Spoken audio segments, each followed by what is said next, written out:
Good morning. We are here with Voter Justice and Democratizing Elections Conference, Milwaukee, Wisconsin. Hello, family. Hello. Good morning. And good to see those of us who are here. And I will say it again, in this digital age, as Tiffany is live streaming, we would have wanted more people. We knew we were fighting the NCAA tournament and St. Patrick's Day. I've kind of heard about that.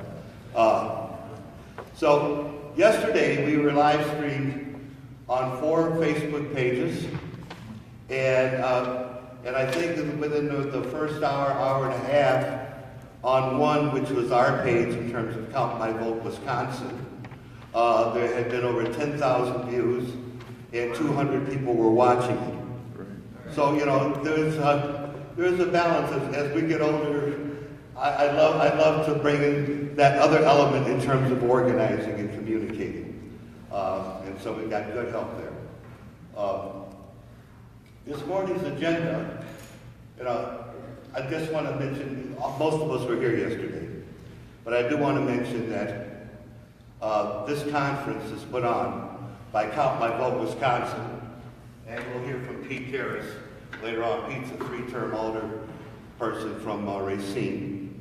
And Count My Vote is a new organization that we established after the presidential recount vote to continue the work. I say it in so many words, we did get what we paid for. And again, I thank the thousands of you who were out there with due diligence trying to make our votes count. And the sum was that was it 17,000 votes that weren't counted? And we could go through a summary of that, but it's significant in a lot of ways. But the most significant thing, I think, was the inconsistency in terms of the county boards and how things were processed. And that's certainly something that can be improved. We all know the issue with machines, a lot of us do. I first wrote about the black box in 2002, and things haven't changed since then. And so what I like about what happened yesterday is that we were able to get into detail about these things. You know, at first when we planned and said, oh, we need 1.5 hour workshops, and I was saying 1.5 hour workshops.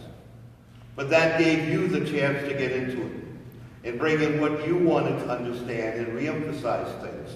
And I had the opportunity to go to every workshop at least a half a dozen times, in and out, in and out. But I'll tell you, I enjoyed what I saw. Because as we framed this yesterday, and as an educator or a trainer, you know, the role of activists is to move the people to affect the politicians. And our tools are education, lobbying, and public witness. And so, you know, this conference is covered from 101 to 401 in 1.5 hours and a lot of subjects. And I learned a lot, and you said that you learned a lot, so that's why we're here. This morning, and I also want to mention that Recount 2000, Election Integrity, is the effort of the Stein campaign. And we raised, like, $7.5 million in 10 days. Yeah. Yep. And so we continued the work. We're continuing in Michigan. We had a conference like this in Philadelphia. We're coming up next month in Michigan. And we're continuing the work. And it's different in every state. And so this is part of that continuation. And again, the education is so much important as we organize and continue the work. So through the initiation of Recount 2016, Count My Vote Wisconsin is off the ground. And we will continue that work, even if we have to go county by county. You know, one of the things that's really been effective in government, you know, during the last 8 years, as people are frustrated and feel that Washington is stuck on stupid, you know, is that area of local democracy. Local democracy in terms of what we do in our own states, what we do in our own communities, and how it can affect things. And so we've had good experience here in Milwaukee with referendum, with City Hall, the county, with Move to Amend, and other suburbs here. And we know that that's important because it brings on education. It gets people to talk about our issues at work, you know, over the table at Thanksgiving. There might be a little friction from those who are urban and the families in the country. I hear that a lot. But at the same time, that's what this is all about. So I want to move on and bring up our first plenary this morning as we plan this. And we plan the issues such as redistricting and campaign finance. We changed the nature of the conference that happened in Pennsylvania. We changed it by bringing in Wisconsin speakers and making Wisconsin issues a prominent part of that. And so that's what we're doing today. And so we moved those workshops into plenaries.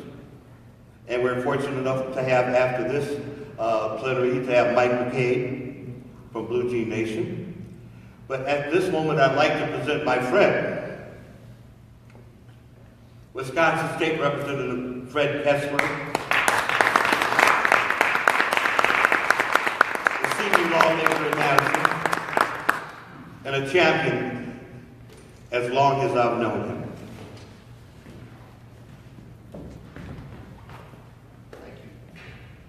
Thank you, George. It's a pleasure and honor to be invited here. I can think there's a couple people here who've heard my speech several times. Eugene says I think this is his third time that he's heard me speak in the last couple of weeks. So if I falter, we're going to call on Eugene. I've taken that. So I'm coming here today, though, as an optimist. I think things look really good for changing the way elections are happening in Wisconsin. I look at this and say, we are about to win a landmark case in the United States Supreme Court. And I am absolutely enthused about what we have done to turn this entire situation on redistricting around. I want to tell you, back in 2011, I was pretty discouraged. I had just been reelected to the Assembly, and I thought, well, okay, maybe we'll end up in a situation where we might cut some type of deal that would be reasonable. But no, the Republicans were not prepared to do anything reasonable. They had a national plan. They had a national plan that was going to give them control of the vast majority of state legislatures in the United States, and thereby give them control of the Congress of the United States, the House of Representatives, for a decade. They had in 210, when they won the governorships in a number of states, and won control of the state legislatures in a number of states, they decided they were going to systematically put together a plan that guaranteed them control of local government for the entire decade, if it was possible. And by golly, they came pretty close to achieving that. But we, I think, are on the way of stopping them right now. Back in 2011, I called a couple of friends of mine who were interested in redistricting. Peter Earle, who many of you know, who is a lawyer in town. He represents many of the activist groups in the Hispanic community. He represented the Hispanic leadership in the redistricting case in the Baldus case. that was filed in 2011. And he's probably the person who challenges Sheriff Clark more than any other person in the state of Wisconsin, because he basically forces Sheriff Clark to be reversed when he makes some of the outrageous statements about what he's going to do to illegal immigrants. But Peter was one of my friends, and we've worked on redistricting issues for a long time. I called Peter. I called a fellow who I know fairly well, James Hall. Many of you may know him. James Hall was the president of the local NAACP, and he was the vice president nationally of the American Civil Liberties Union.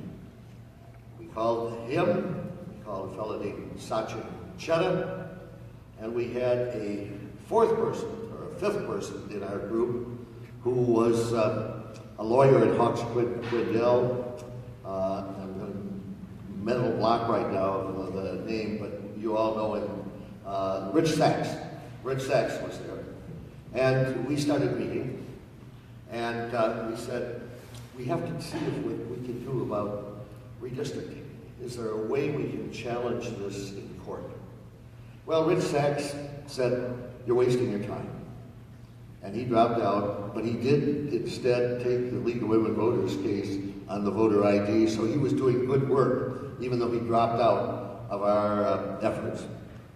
And I found an old friend who had just retired from the faculty of the law school at the University of Wisconsin, named Bill Whitford.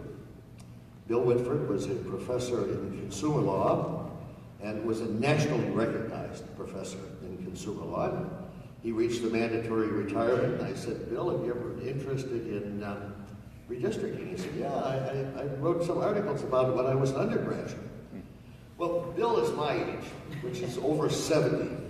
And Bill actually was head of the Young Democrats at the University of Wisconsin back when I first ran for the assembly.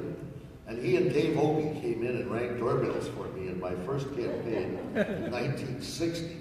So that's how old everybody is who was involved in this.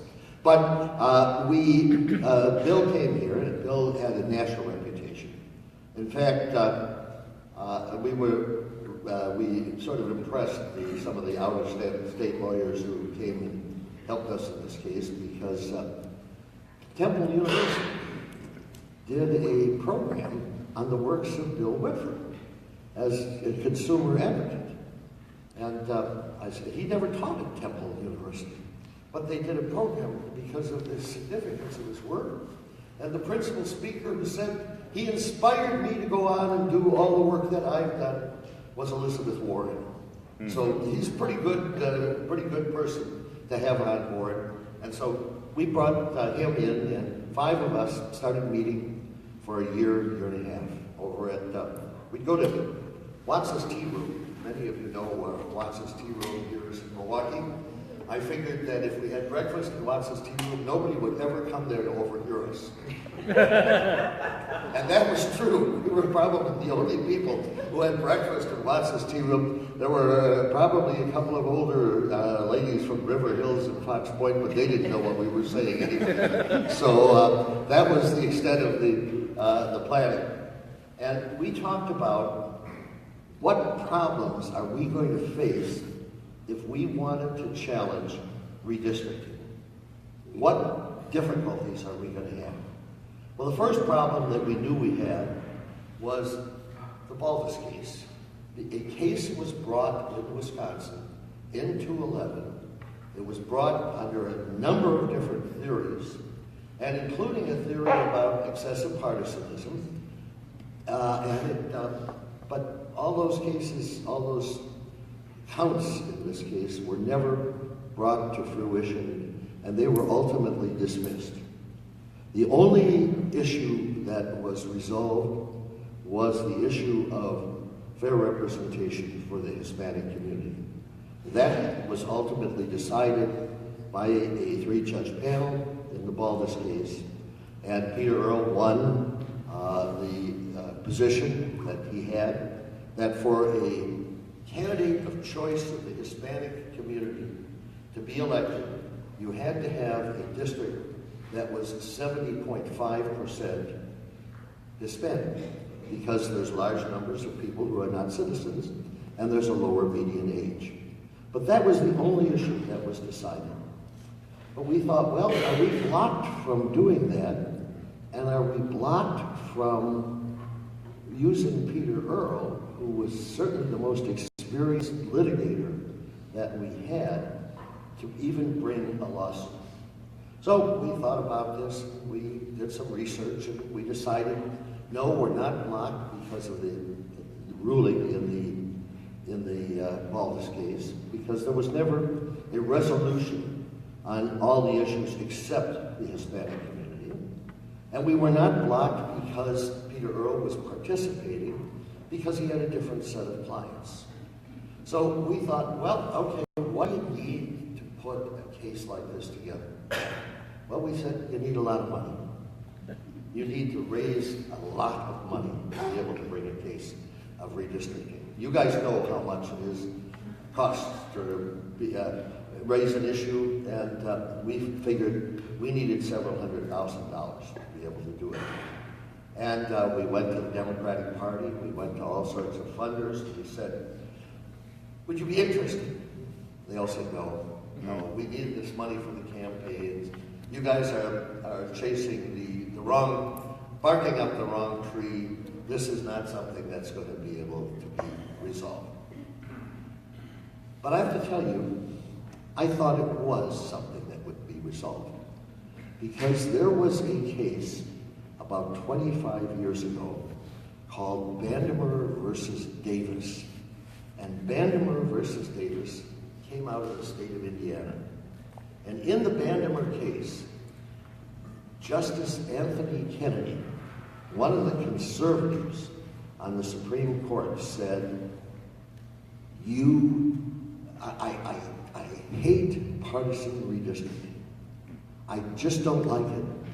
But I can't figure out a formula on how to define partisan redistricting. And frankly, we came up with a couple of formulas, but the formulas that we came up with maybe applied to Wisconsin and a couple of the limited states. And I thought, well, is this going to be something that was really worthwhile? So my friend Bill Whitford said, there's this professor out in New York City named Eric Pildes. He's done some cases on redistricting. He did a particular case in Alabama, and you should send some of the material you have that you put together about this case. Well, my office in Madison kept a track of all the articles about the earlier case, the Baldus case, and how the Republicans had secret meetings, and they swore all the legislators to secrecy. They could only see their own maps. They spent millions of dollars of public funds hiring lawyers to represent them. They thought they could have be protected by lawyer confidentiality if they had the meetings held in Michael Best's and Friedrich's office in Madison. They did all these things, and they withheld some of the material for the federal court. And we had all these articles, and we said, well, we'll send this to Mr. Pildes. And then James Hall knew him from ACLU, and Hall said, I'll go out and visit him. And we contacted Pildes, and Pildes sent us an interesting article. The article was a law review article that was put together by two law professors, one from the University of UCLA in Los Angeles, and one from the University of Chicago. McGee from Los Angeles, we didn't know, but the guy from the University of Chicago was Nick Stephanopoulos, and I called him. I said, Mr. Stephanopoulos, we're looking at a case, and we wondered if you might be able to come here and join us at the restaurant where we were meeting. And the reason we asked him, this law review article addressed the question that Justice Kennedy asked for, a formula for dealing with partisan redistricting. I read that article, the law review article, and I said, my God, we have found the magic bullet. We have found an answer on how we can challenge redistricting. They came up with a theory called basically evaluating wasted votes. They called it the efficiency gap. And so we asked Mr. Stephanopoulos to come up, and he said, John, I'd love to. And he brought his fiancée. Now, you think, why do I even mention that he brought his fiancée along? His fiancée was a lawyer who worked for a committee called the Chicago Committee for Civil Rights Under Law, and she was the voting rights director for that.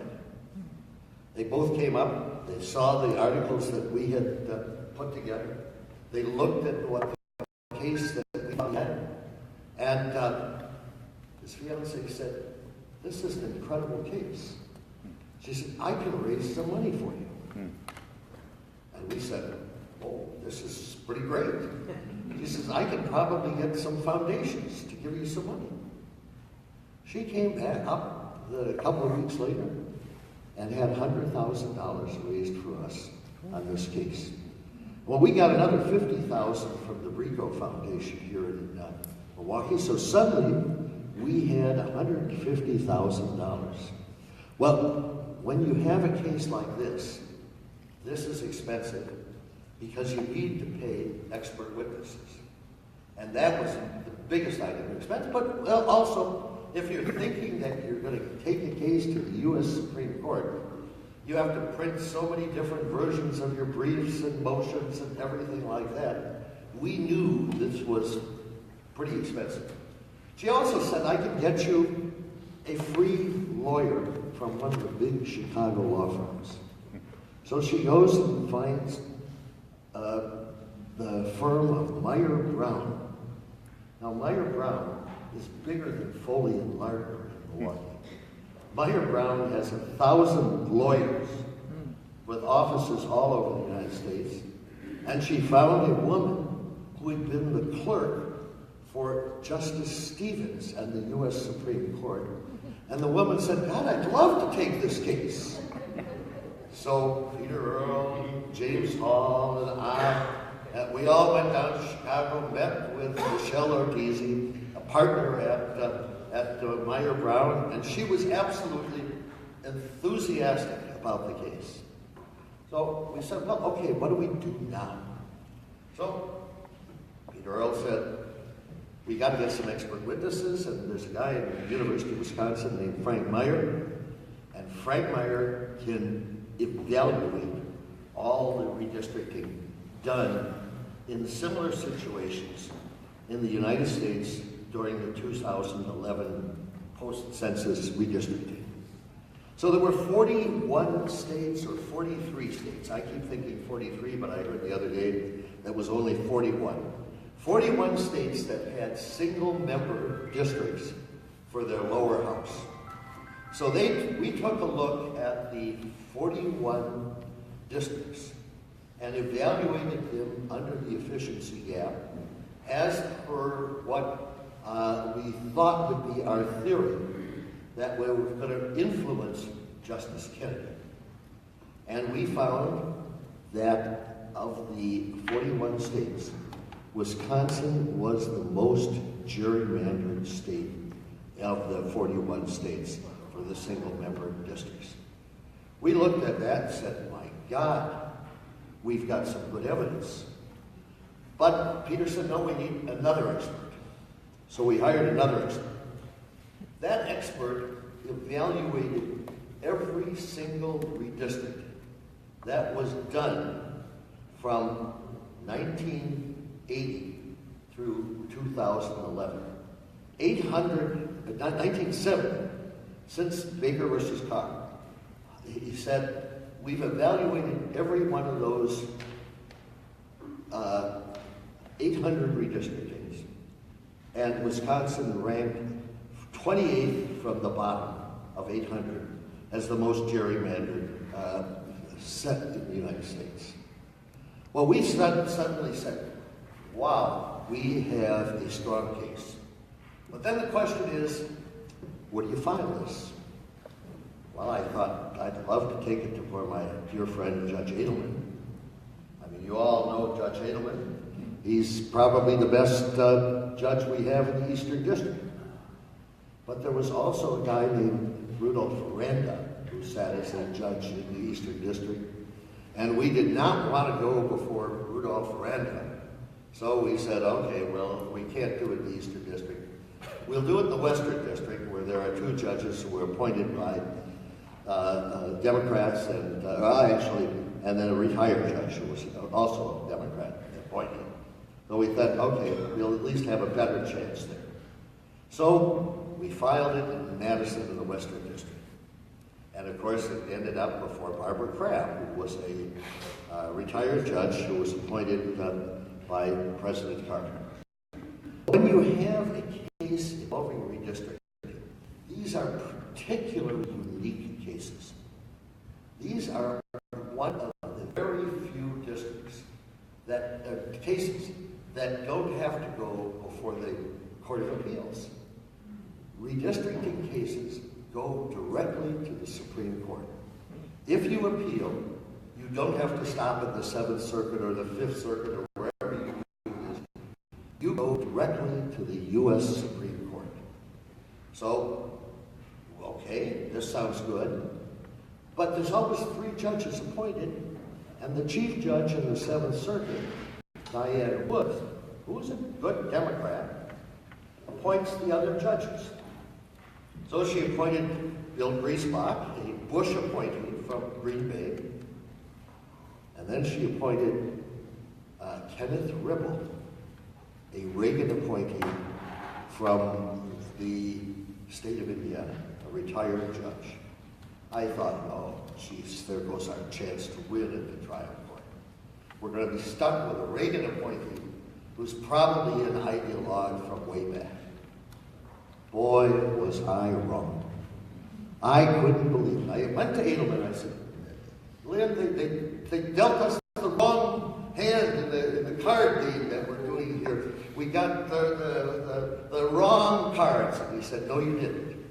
He says, Ribble is highly respected by the Supreme Court, where he worked for Judge Blackmun as a lawyer for the U.S. Supreme Court, then went to the faculty at the University at Notre Dame, and for some reason or other, they named him to the 7th Circuit during the Reagan administration.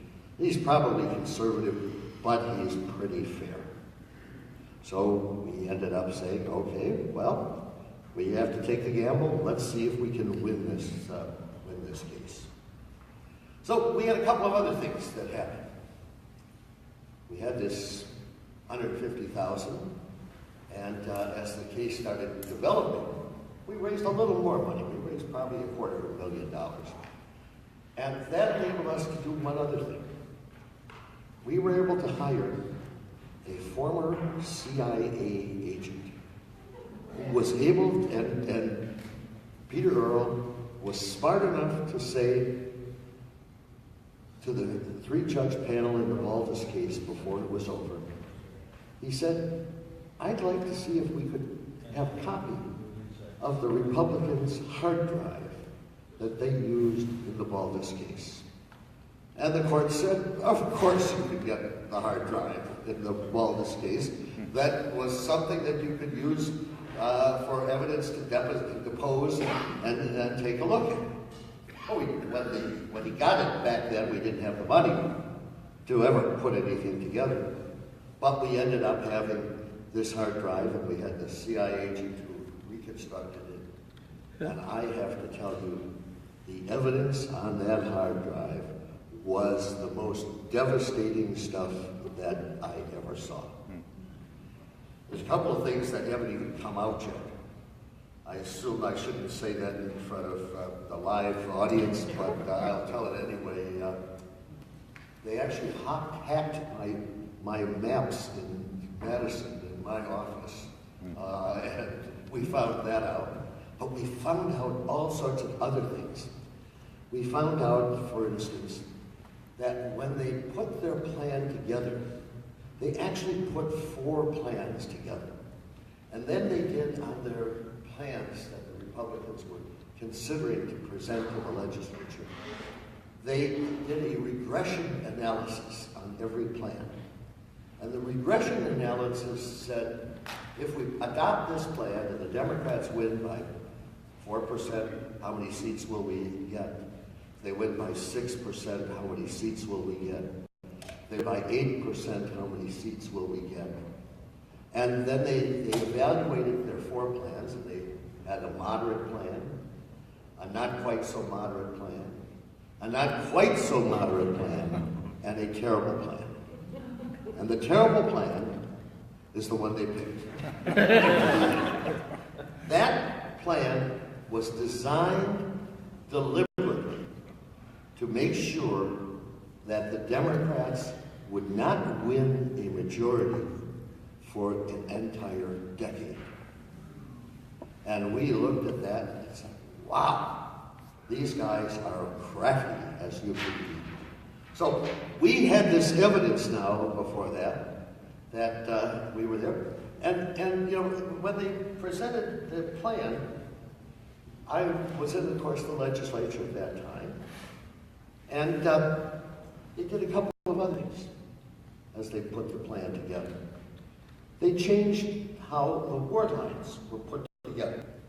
Under traditional law, what happens is we first give the cities the opportunity to draw the ward lines. Then we refer to the various county boards to make the adjustments on the ward lines so that it conforms with what they want. And then the legislature uses those as the building blocks for building the state legislative plan. They threw that out and said, we'll design the ward lines just the way we want them.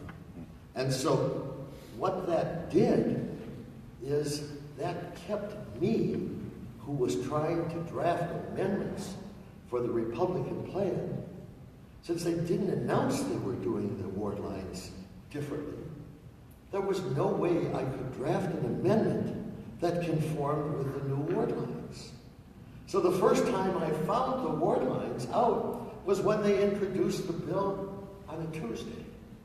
But they set the hearing for the bill on that Thursday. And then they had the executive that day, and they sent it to the floor of the Assembly the next Tuesday, and sent it to the floor of the Senate the Thursday, and had the governor sign it a week, 5 days later. So we never even got the chance to offer amendments because we couldn't even draft amendments that conform with their new word lines because we didn't know what they were doing. They put this on an accelerated fashion because there was the recall elections that were going on against the governor and some of the state senators at that time, and they thought if they lost control that they would end up being able to stop. But for a period of time, while this was all going on, they did lose control.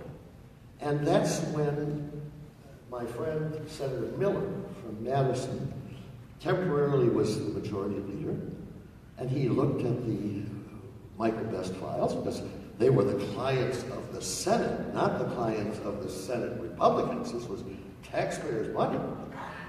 He looked at that and said, there's some missing parts here. There's a couple of months where you didn't send us what your data was. And so we were able to look at that data, and that data also contributed substantially to the evidence that we had when we went to trial. So we filed a complaint. The complaint was scheduled before the 3-judge panel in Madison. And the first thing that happens is the Attorney General says, we move to dismiss. Well, we thought we had a good case. We argued the case before the 3-judge panel.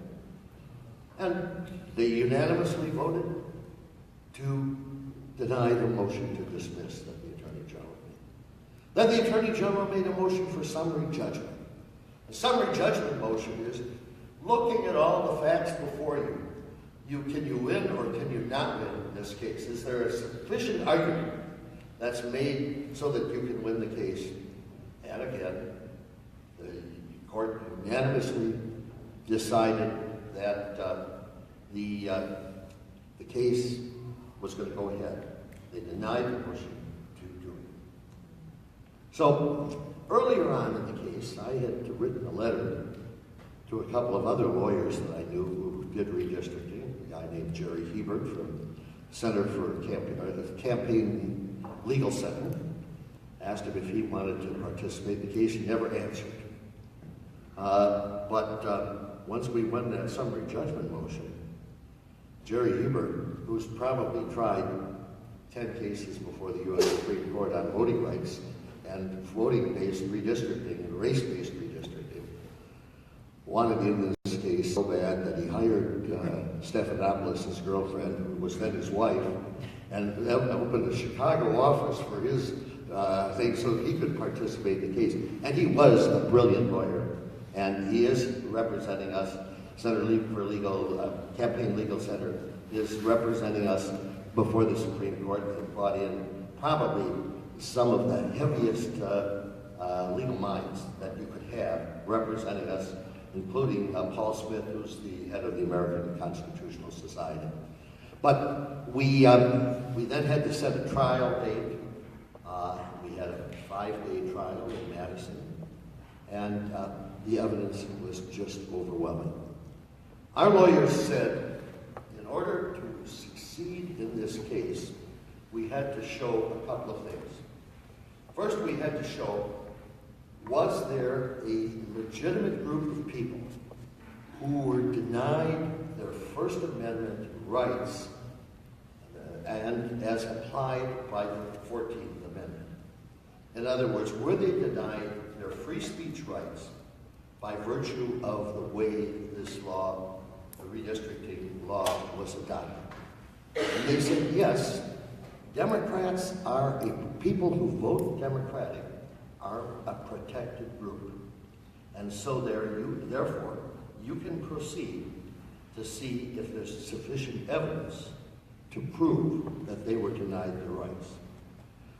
So the first thing we had to prove is, was there a deliberate attempt to deny Democrats the right to do this for a decade? You couldn't do it just on one election. You had to make a case that the map that they drew was so egregious that the Democrats could not win for a decade. Then the next thing you had to prove was that there were elections that happened that showed the effect of what they were doing. And then the third thing was sort of a shift of the burden back to the other side that said they had to show what the Republicans were doing was protected in some fashion by geography or whatever other reason that they could legitimately persuade. They could not persuade anything, and we won on that case. And we won basically by the trial court by a 2-to-1 majority. Judge Griesbach said they followed traditional redistricting requirements. The two other judges, including Judge Ripple, just wrote a blistering decision saying that they had conducted themselves in a way that was designed to deprive a protected group of their rights under the Constitution of the United States. And the trial was very interesting because we had evidence, of course, of what they were doing. We had evidence of the people who were the drafters of this. And one of the things that I got a big kick out of is when the bill came before the legislature, I made a speech on the floor of the legislature. And I said, this is a terrible bill. The Democrats will not win control of this legislature because they'll never win more than 40 seats of the 99 seats in the Assembly. The next day, their staffers emailed, and we had this in their hard drive. They emailed and said Kessler was wrong. They'll never win more than 39 seats. Oh. And we have that there as one of the items of evidence that we could offer. So, you know, when you sit there and see this effort, and you realize that they did the same thing, but we don't have the evidence the way we do in Wisconsin. They did the same thing in Michigan, in Ohio, in Pennsylvania, in Virginia, in North Carolina, in Texas, in all sorts of states. And sometimes Democrats did somewhat similar type things in Massachusetts and Rhode Island. And we know that there's some Democrat seats are going to, districts are going to fall in some of those states. But we know that when we win this case is probably as significant as Brown versus Board of Education. Because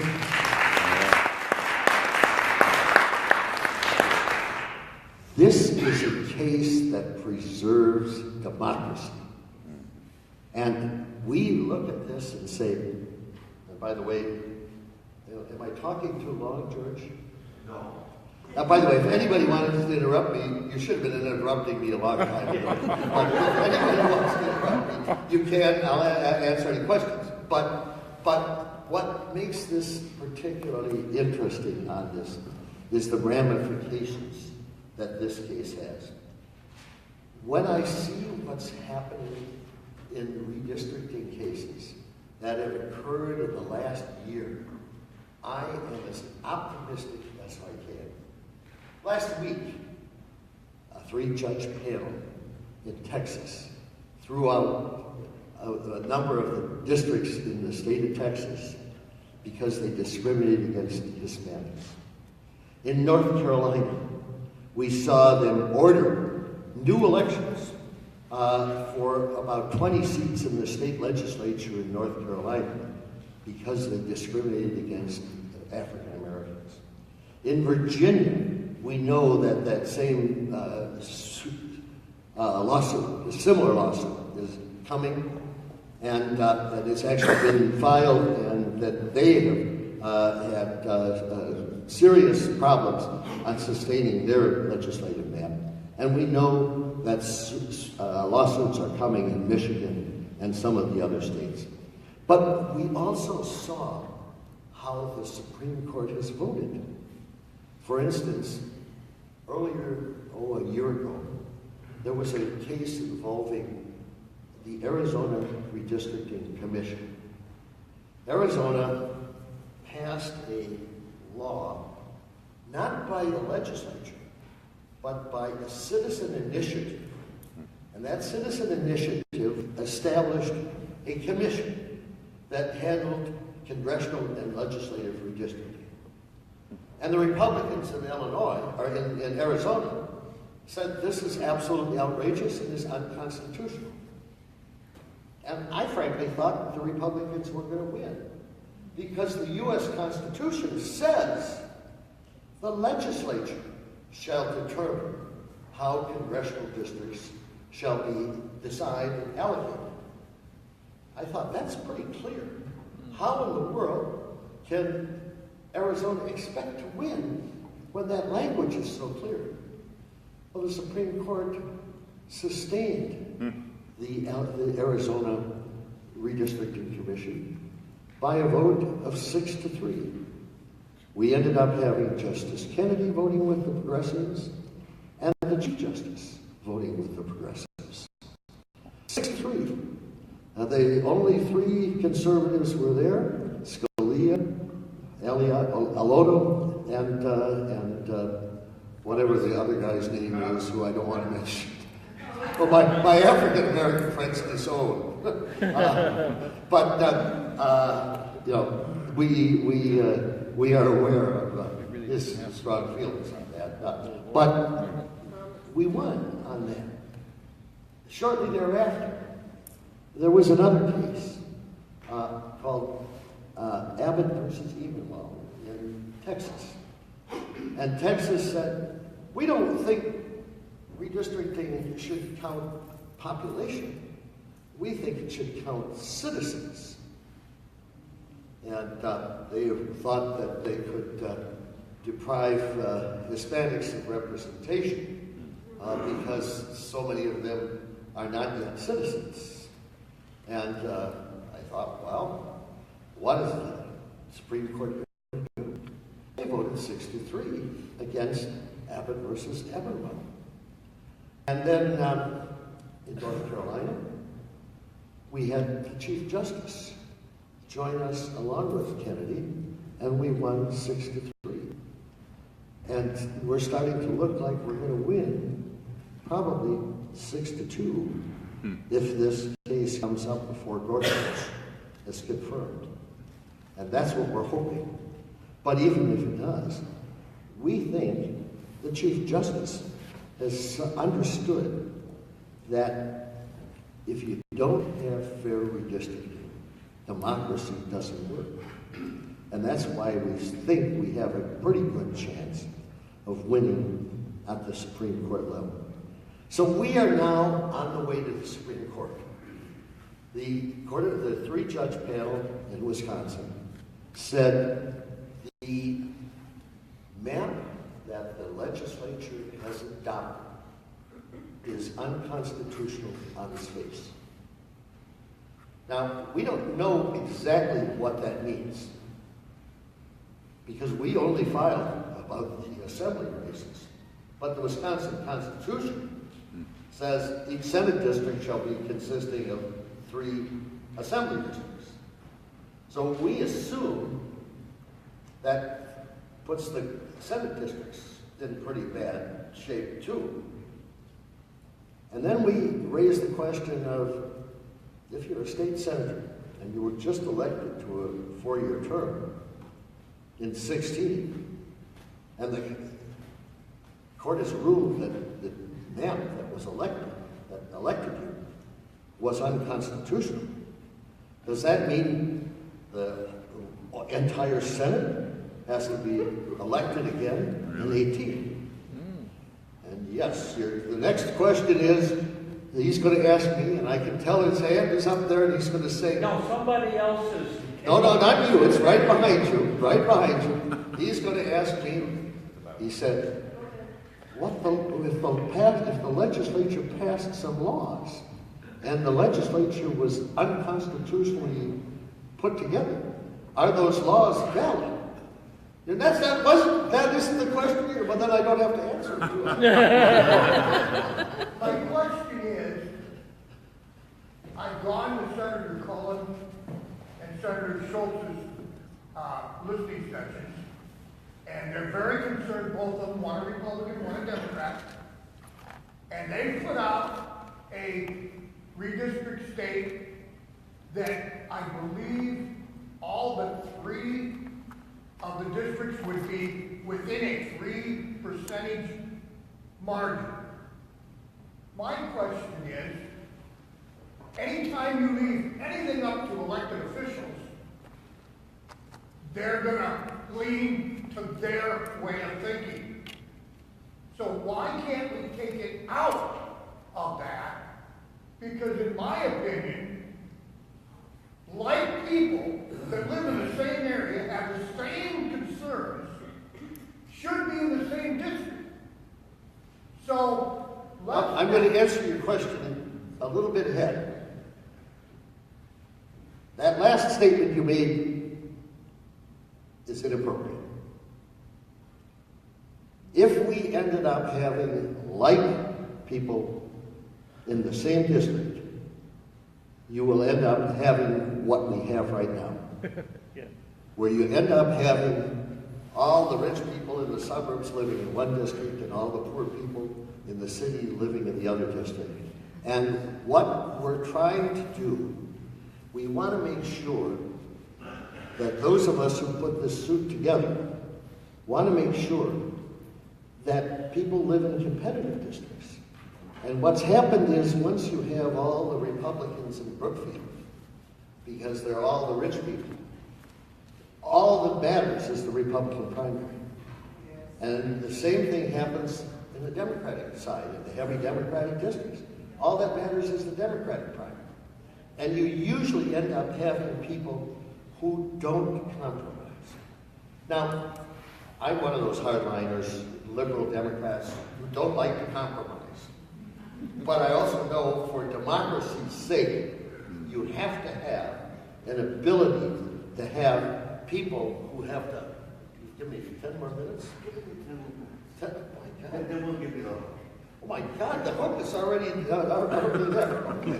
So I sort of disagree with what you're saying, because there's an implication in there that if people are similar, that doesn't work to preserve democracy. So we want to end up having that. Now, you probably didn't mean that, and I'll give you the chance to explain what you really were thinking. If you pass 3 rules, first being you cannot, when you redistrict, you cannot use any voting records at all. So that takes the data out to gerrymander. That's a really simple solution. Plus, if you start in one of the corners of the state and you go county by county, when you reach the county that exceed that, you do the same thing within that county, only by township. Bill, I'm going to intervene here because we have a lot of people. And we need to give them, I'm just asking you to shorten, sir. That's No, Bill can answer. Yeah. Bill, do you want to finish asking? Yeah, please. No. Okay. Bill, I probably disagree with a little bit of what you said even now. Because one of the things You're a that... legislator. No. Because one of the things that happens is Democrats live in areas that are urban. And, for instance, if I take my district, where I win by probably 70–75%. And if you take the Isthmus and Madison, you take the Hispanic districts in the South Side, you take the bulk of the African American districts, they vote 90% Democratic, 95% Democratic. In Republican areas, you don't have 95% Republican areas. Even Brookfield votes at best 70%. Menominee Falls maybe votes 65%. And so what ends up happening is if you without the partisan data, we would end up probably having, being on the short end as Democrats and as liberals by 54–55%. Yes, the lady back there. Can you stand up?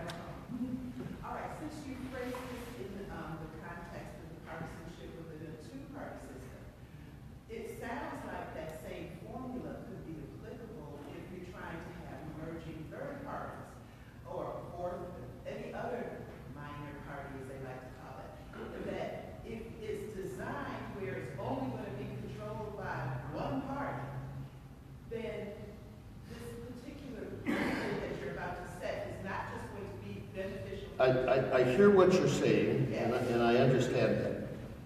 Probably if I were designing the system originally, I would probably do something like the German system, which has partly a proportional representation, so that minority parties could be heard.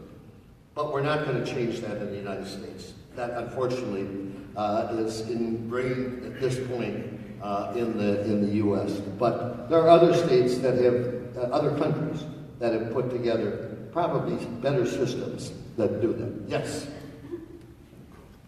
Yes, I'm Karen McCam. I'm a political independent from Waunakee, Wisconsin. And if this gets overturned, which is great, and I love that the Whitford could be Brown versus Board of Education for redistricting.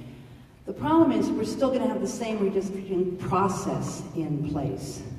Now, my question to you, I'm going to say a few more, but my question to you, if the Democrats ever win control of the Wisconsin legislature again, are we going to have redistricting reform?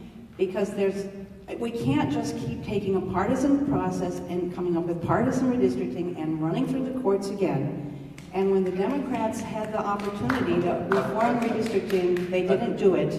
I want to answer that, and I'll Okay. answer that real quickly right now. Okay, there's a Common Cause process that's being promoted statewide right now for redistricting reform, like Iowa. Are we going to get it in Wisconsin if the Democrats get control? I'm not enthused, because I have to tell you, the way we reform this process is by winning this case. Because what this case does, it establishes a standard. And it's going to be a standard that's going to be enforceable against all parties. And it's going to say you can't gerrymander 38% like the Republicans did. Hopefully, they'll basically have a standard that's within 1%.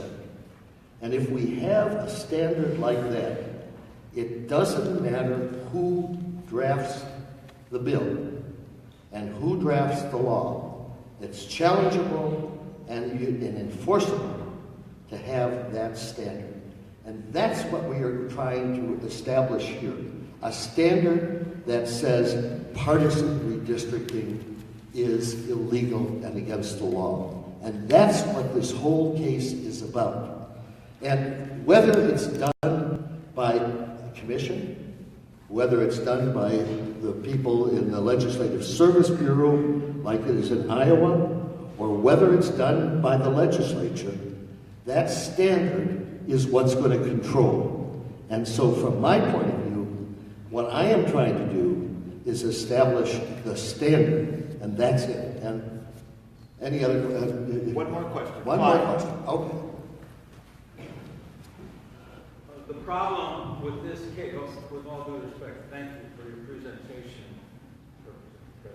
but the problem with this case is the same thing that's the problem with this presentation. It focuses on whether the one party is fair to the other party. It's focused on whether the Republican Party was excessive in its clever taking advantage of the Democratic Party.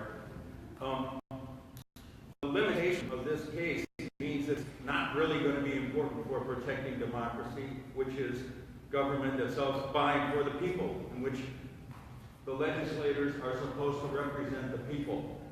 When we have a legislature, that we have a population that's like 80% in favor of the principle that a corporation is not a person. A vast majority of the American people have always been for decades have been in favor of Medicare for all. Yep. We do not have legislators, just a tiny handful of our legislators take those positions.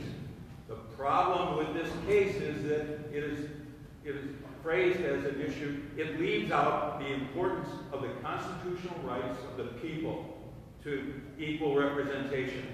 And if you leave that out, and if you just make it, and if the case is limited to only this, then all we're going to have is a tussle between the two parties. I've got an article about it, which I'll give you, and anyone who's interested, I'll hand it to you, about this particular case and what its limitations.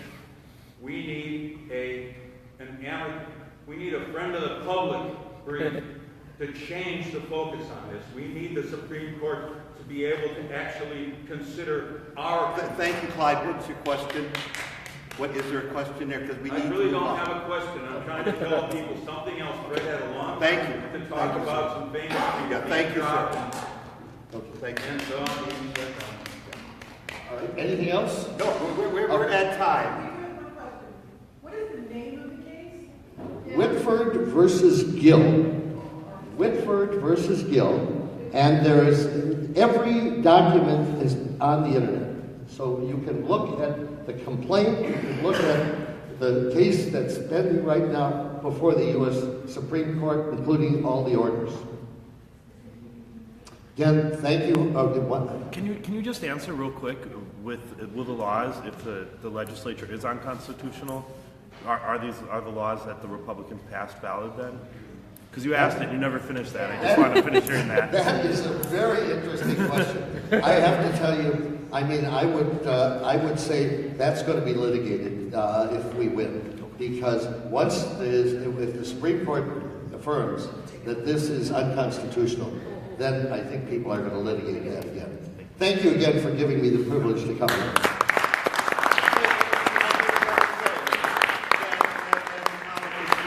Don't agree on everything, but it's significant in terms of the response when he brought up the significance of what it means for democracy in the state of Wisconsin. And I introduced Fred as a champion, and I thank you.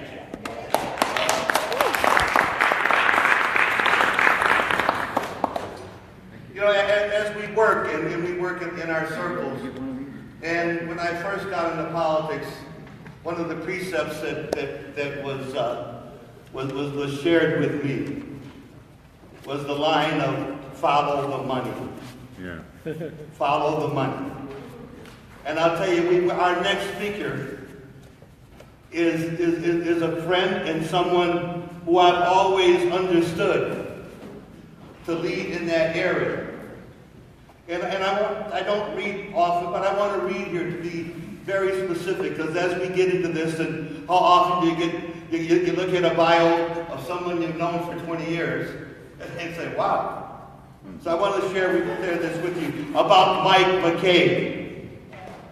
Mike is the founder and president of the grassroots group Blue Jean Nation, and author of Blue Jeans in High Places, the coming makeover of American politics, excuse me. For 15 years, he ran the Wisconsin Democracy Campaign, a nonpartisan watchdog group that specializes in tracking the money in state elections and works for reforms aimed at making people matter more than money in politics. During this time with the Democracy Campaign, Mike was a leading government whistleblower and earned a reputation as one of the nation's best political money trackers. My friend Mike McCabe.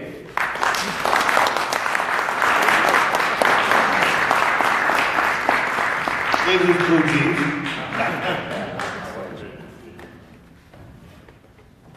Thank you, George. Thanks for having me. Thank you all for being here this morning. And thanks for giving me a chance to share a few thoughts. I've spent a good chunk of my adult life tracking money, working to blunt the influence of big money in politics,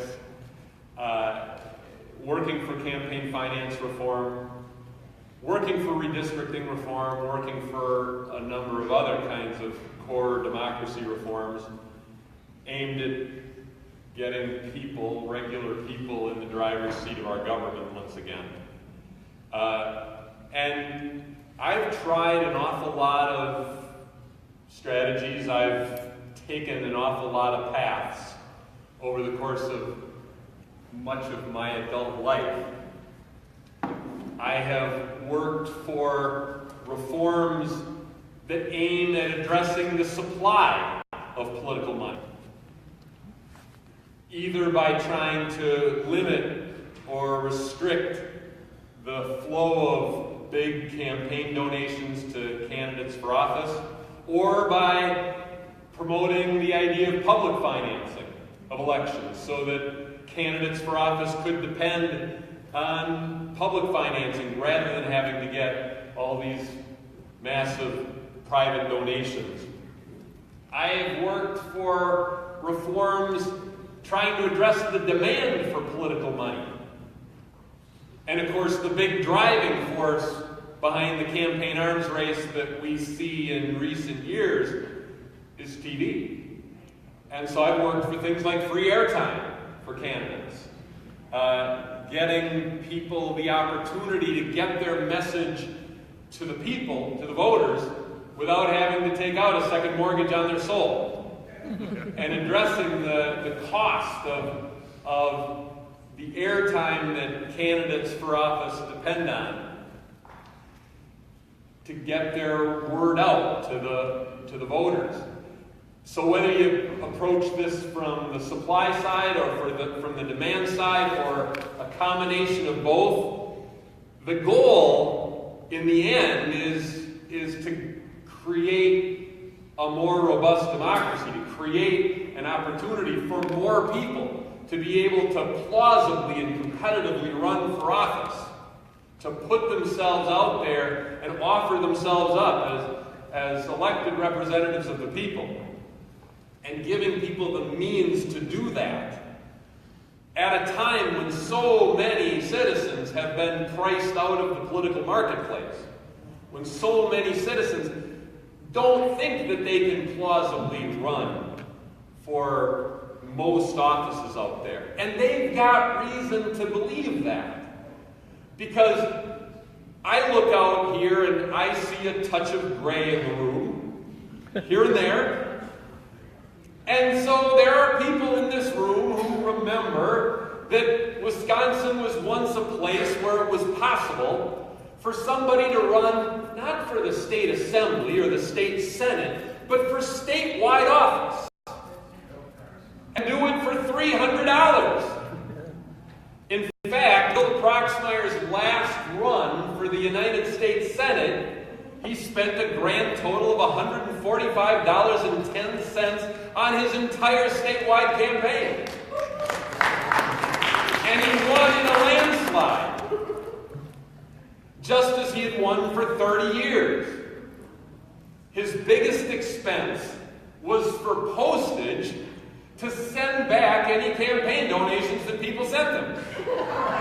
And he would send them a nice note saying, I really appreciate the gesture, but I'm not taking any political donations, so I'm returning your check. That was his big expense in his campaign.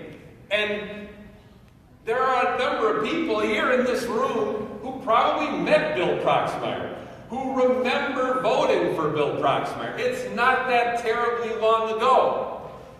And yet we now have reached a point where running for statewide office, if you look at the last few elections for governor, for example, where total spending has eclipsed $80 million.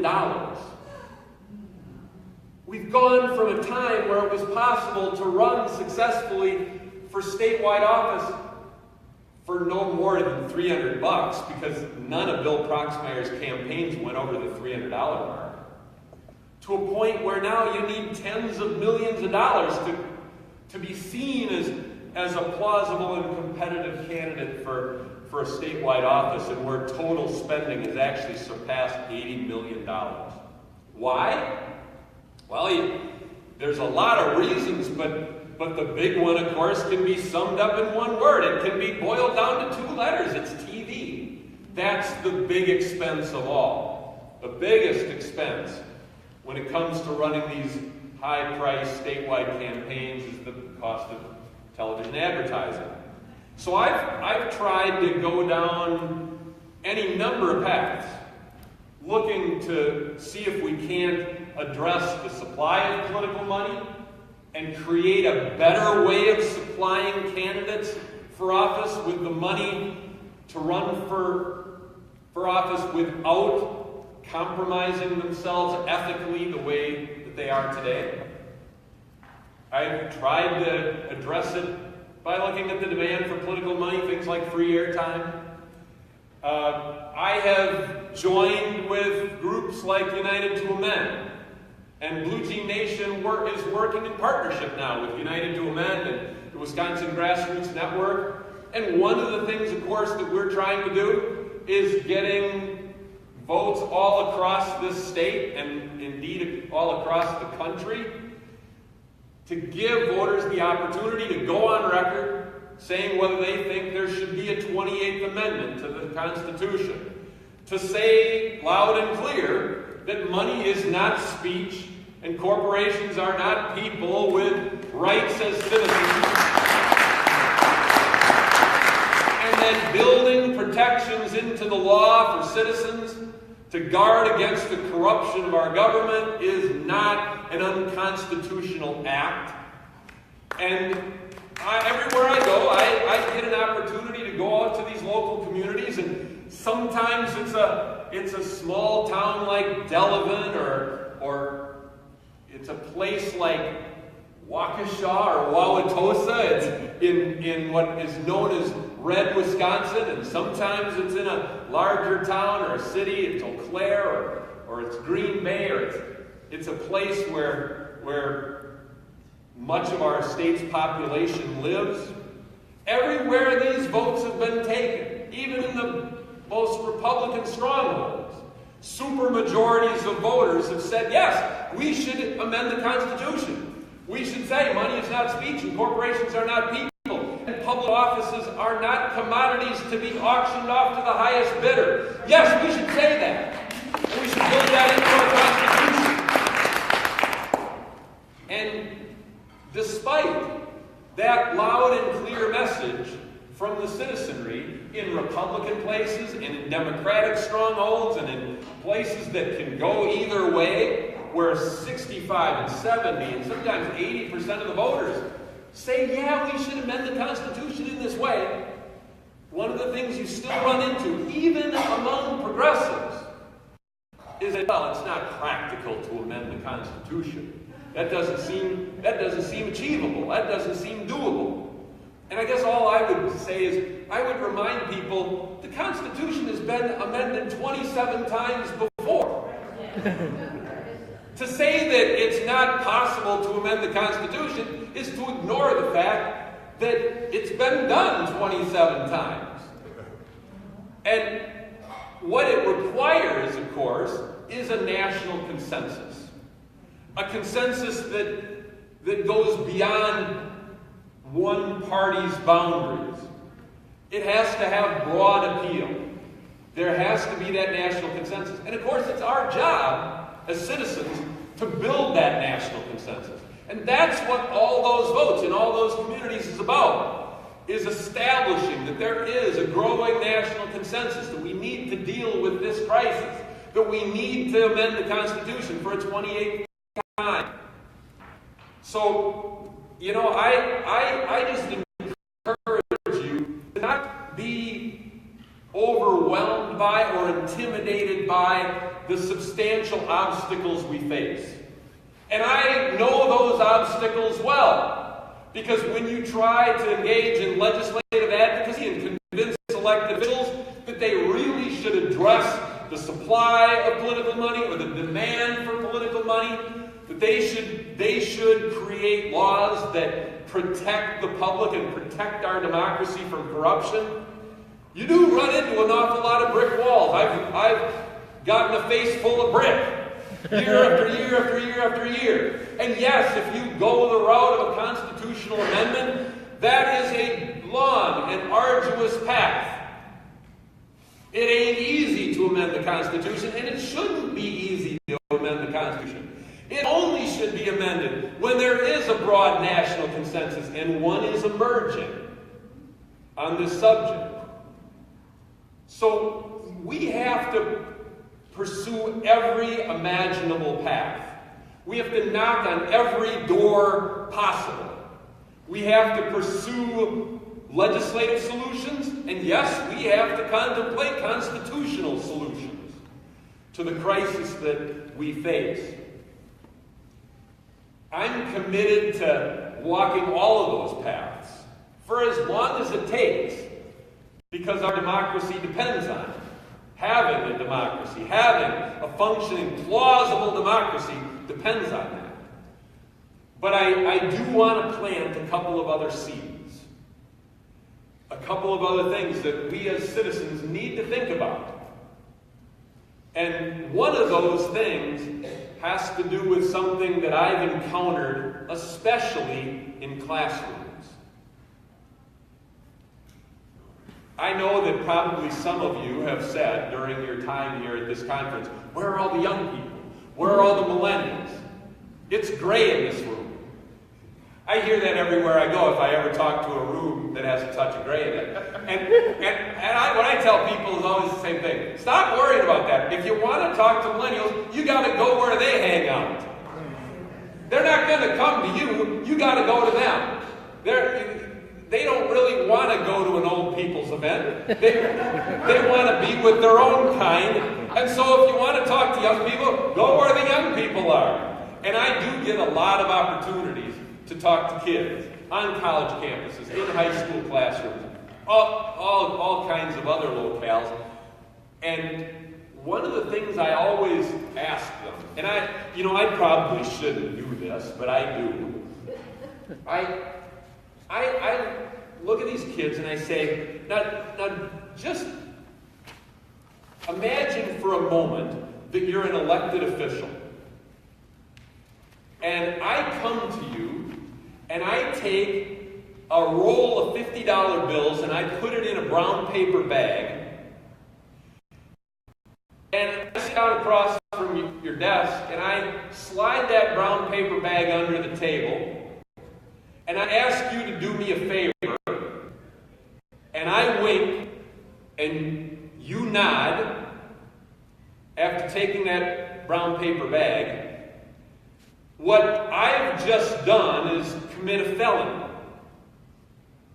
And so have you. As the elected official, you've committed a felony. And we both could go to prison for a very, very long time. But now, again, imagine you're the elected official, and I'm somebody who's interested in you, and you hold a campaign fundraiser. And I come, and I write out a check for a larger amount that I stuffed in the brown paper bag. And I give it to you, and I then say the kind of favors that I would like you to do. And you don't say no. And I ask these kids, I ask them in high school classrooms, and I ask them in college classrooms, and I ask them, all the other kinds of places where young people hang out. What's the difference between those two transactions? Other than one is a felony and the other is perfectly legal. And they usually laugh. They shrug. I have yet to have a young person, or an old person for that matter, tell me that there's a meaningful distinction between those two transactions. Yet one is perfectly legal and the other is a crime. And I'll tell you, I think anybody who bribes a public official or any public official who accepts a bribe has got to be a complete moron. Because there are perfectly legal ways to accomplish the exact same purpose. And that is something that I challenge you to think long and hard about here. Because we need to have a long enough memory, a good enough understanding of history, to understand that Wisconsin and our country has been in this place before. One of the other things I ask the kids is, do you know when Wisconsin became a state? And there's always somebody in the classroom who says, yeah, 1848. And all the rest of them look at him like, how the hell do you know that? And 1848, we became a state. Bribing a public official did not become a crime in our state until 1897. For the first half century of statehood, it was perfectly legal to bribe public officials in our state. The practice was common. Bags of cash were openly exchanged in the state capitol, if you believe the history books.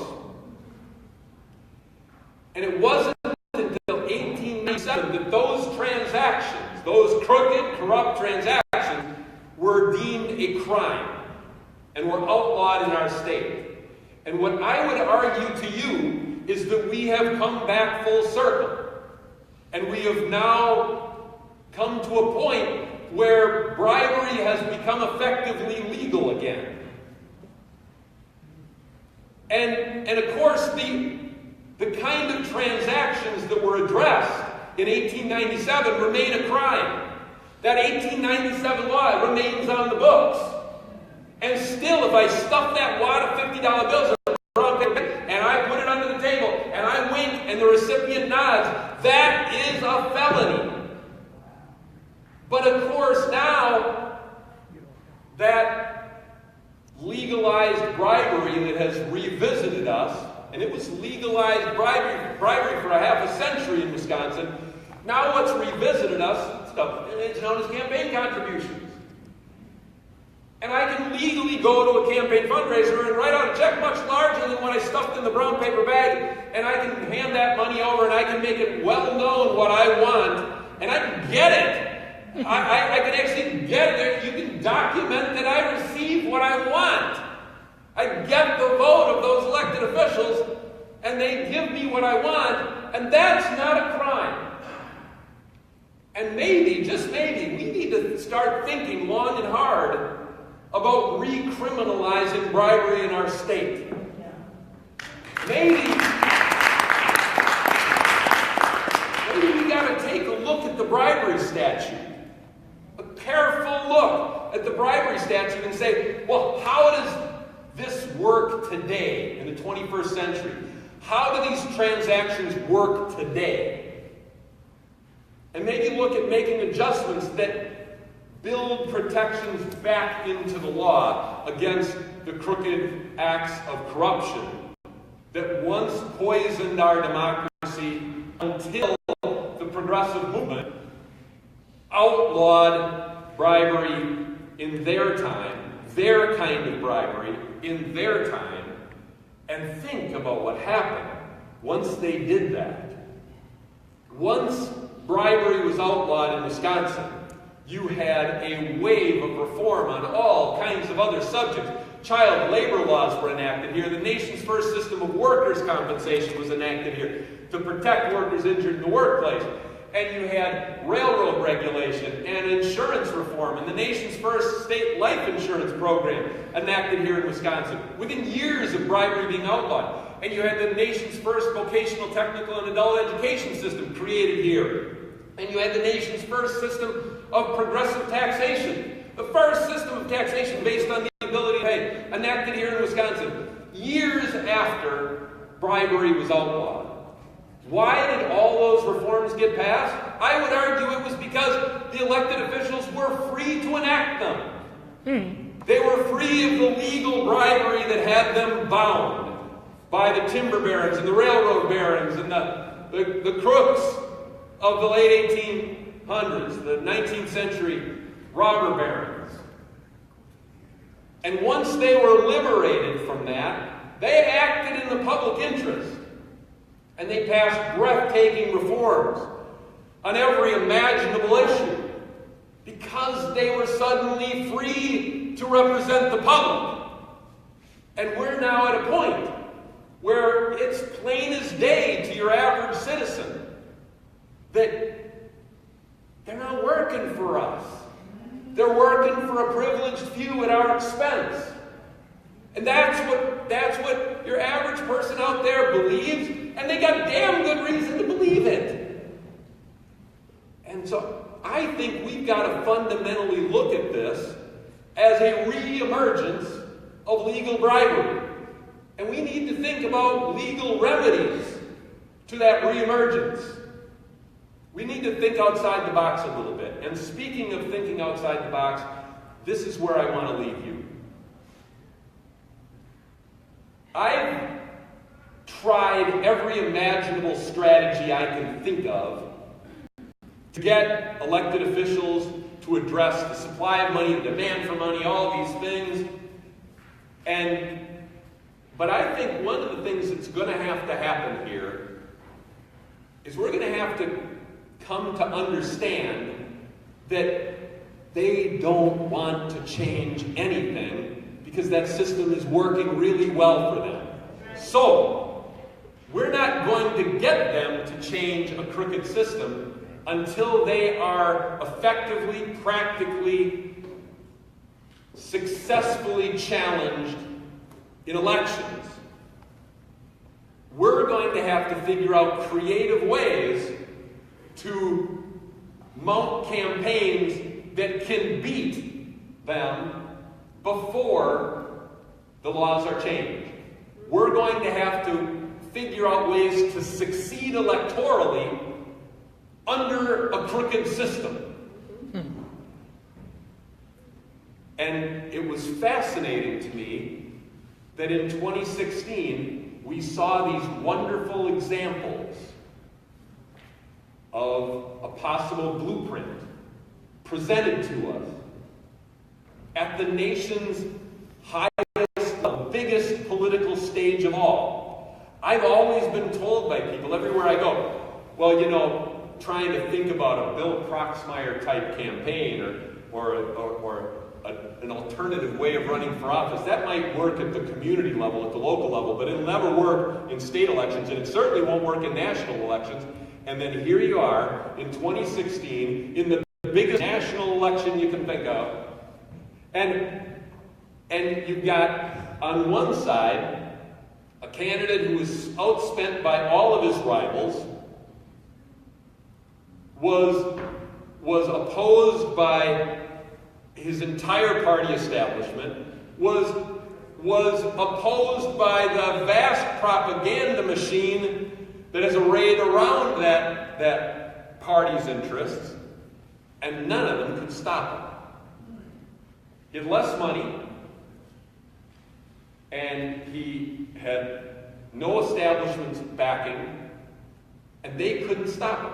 And on the other side, you had somebody with no super PAC, with no corporate backing, with virtually no national name recognition. He was hardly known outside of his own small state, was 50 points down in the national polls, was mocked and ridiculed in the national media about what a ridiculous undertaking he was going through. And by God, he had a message that resonated so strongly that famously, with an average contribution of $27, he raised $230 million across the country and confounded all the political consultants who say that money drives everything. Money drives message. Money fuels your campaign. Money does everything. And he flipped his head. And it was the message drove money. It was the campaign, the inspiration of the campaign that inspired all the giving. And he raised $230 million, and he drew even the resumptive nominee in the national polls by the end, winning state after state. And I'll tell you what, if he had been the nominee, he'd be president. Yeah.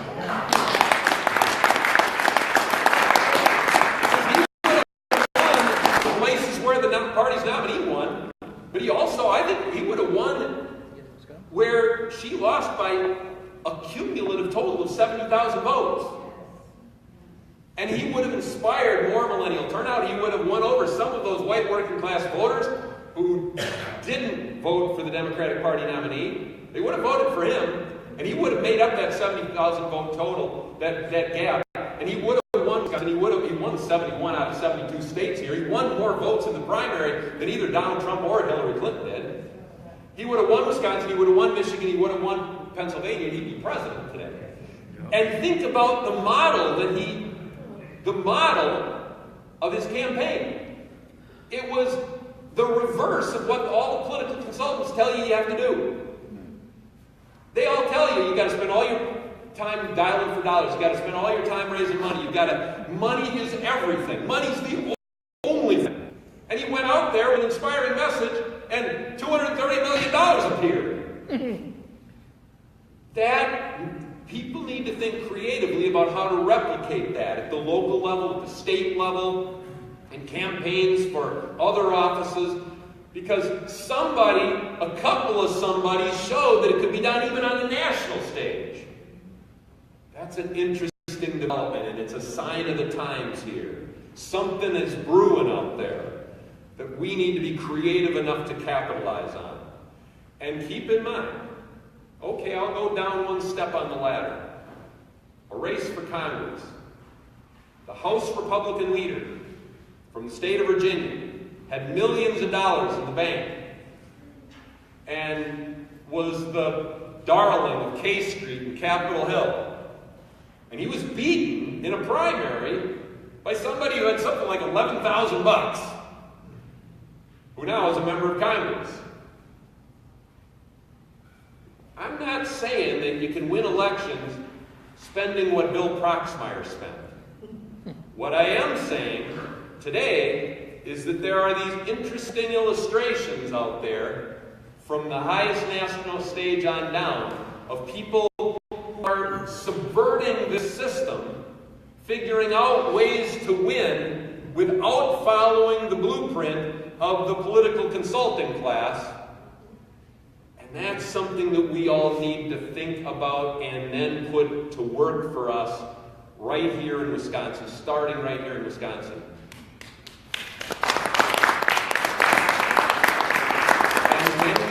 As we do, we're going to create the conditions that will eventually change all those laws that need to be changed. We won't win when the laws are changed. The laws will be changed when we win. Thank you very much.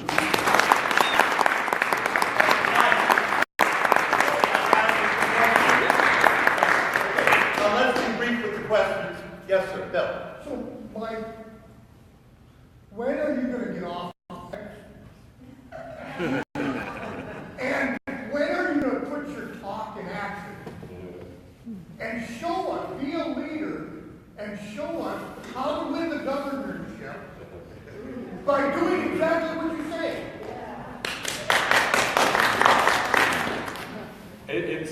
It's funny. My answer to that has been no for a very long time. But again, I say that there's something weird going on here. We're in a weird place. Because now, people have been accepting no for an answer from me for a long time. Now, when I say no, and there's a group of people out here in a variety of different places around the state who are trying to create a draft movement. And my answer to them when they approached me was that that's crazy talk. That's stupid. And the more I told them that it was crazy, the more they liked the idea. The more they sensed I was reluctant, the more they thought, you're exactly the man we want for the job. So we're in a weird place. And so I have reached the point where my answer is no longer a flat no. There's going to have to be an effort made by a lot of people. This idea that everybody thinks that they can have somebody ride up on a white horse and save us, that's BS. You can't hope for somebody to ride up on a white horse and then get back on your sofa. There's going to have to be an awful lot of people, whether it's me or anybody else, there's going to have to be a lot of people who are willing to work their butts off. And if there is that desire, and somehow, for some odd reason, people think that I might be their answer, I'm not going to say no anymore. My answer's been no for a really long time, for decades. I have never felt that that is my proper role. I have never felt that that is the best way that I can contribute to getting our society to a better place. People have respected that answer for a long time. They don't appear to be respecting it anymore. And so I've got some thinking to do, and I guess that's as much as I'll say for the time being. Eugene? I want to follow up on what Clyde said. I would love to see about 12 people get together and talk about the point you made. I think it's great. I think there's too much dogma, and I think we have to change the structure of the way we organize. We organize by counties, and counties almost mean nothing now. A county used to be a kingdom in Europe. That's why there's a sheriff per county. The sheriff collected taxes, and he protected the game in the hunting lands in the kingdom. You come here to became counties. So I think we have to stop thinking, we have to start thinking outside of these artificial boundaries that we have set up. And if we organize by state senate districts, as an example, it would be more cohesive to the population. Is that the question? Rather than the boundaries. So I would like to see you talk about that and put that into your structure. Hear, hear. I would also say that even state senate districts are artificial constructs. particularly with gerrymandering. I mean, how the hell do you see communities of interest in these districts that they've drawn? You know, they divide communities. They seek to, they go out of their way to try to split people apart and create what would be natural communities of interest and stick them in different districts. So with Blue Jean Nation, I've just gone out to local communities, like Wapaka, Minocqua, all these different places. And I say, start thinking locally.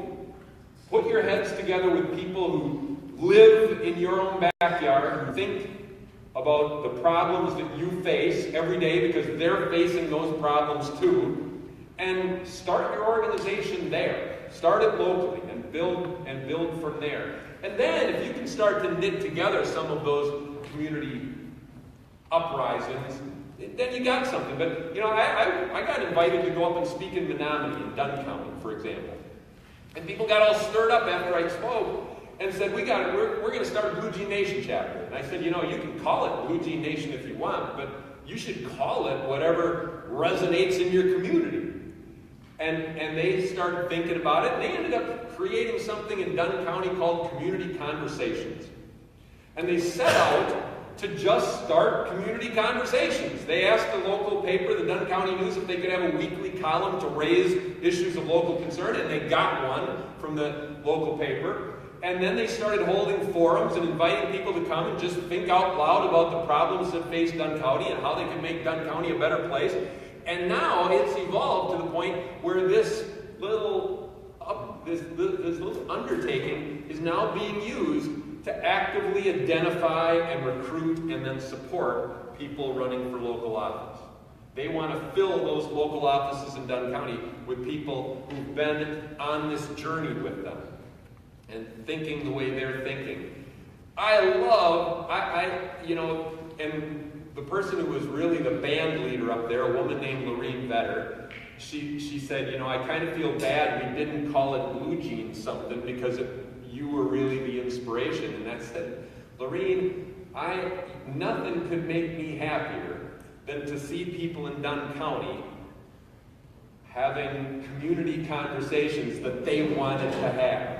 And if Blue Jean Nation could play any kind of little role in inspiring that, then we've done our job. I don't care what it's called. So in Wapaka, they're talking about calling it Let's Talk Wapaka. In Minocqua, they do want to call it their Minocqua Area Blue Jean Nation chapter.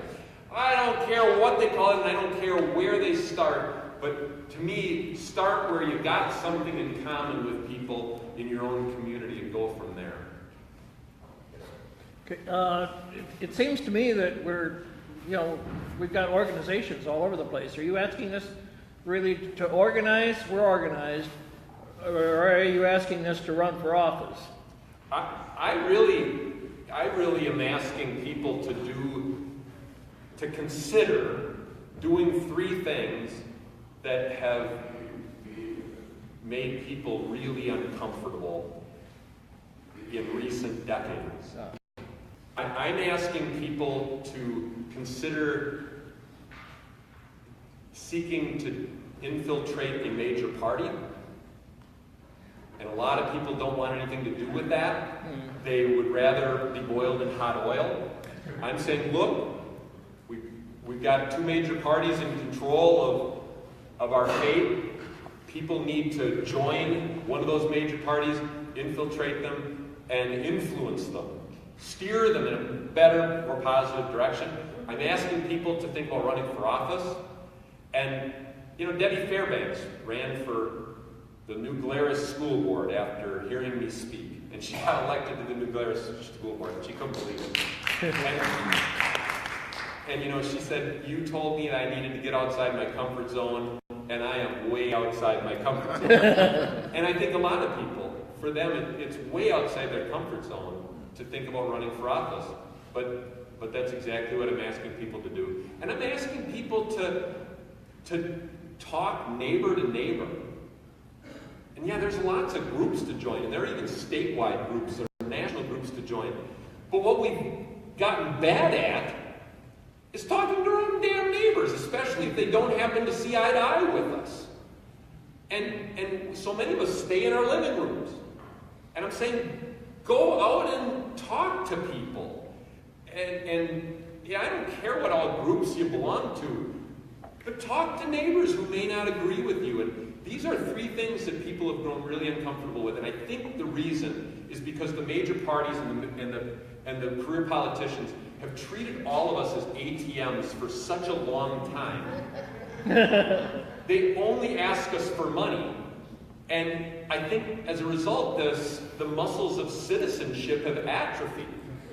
And we haven't thought of being citizens in the sense of being in a party, influencing a party, running for office, talking to neighbors who don't agree with us.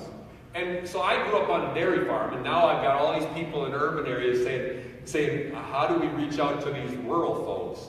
And I've had a lot of people say that they're afraid to go out and talk to people in rural areas, like they'll get shot or something. And these people are my neighbors, and I tell them they're basically polite people. I think we've got a lot more to worry about with the dog in their yard than they got in their house. And we've gotten bad at talking to people who are birds of the same feather. And it's like the way you get around. I said, put yourself in your comfort zone and seek out opportunities to talk to people who are not birds of your same feather. And that's the cool thing about what's happening in Dunn County. And it's happening in a lot of other places too. I've had a real honor, a privilege to be able to be invited to so many communities and plant these seeds and then watch what grows. And it's pretty cool to see people doing what they didn't think they could possibly do. So I don't really care what organizations you belong to, because all organizations are always ATM. I want people to talk to other people face to face and get uncomfortable. But everybody tells there's not much of a political advisory claims, there is not as much of an ideological advisory claims. I had a guy in a bed person cap come up to me after Green Bay. And he comes up wagging his finger, he says, I take exception to quite a few of the things you said.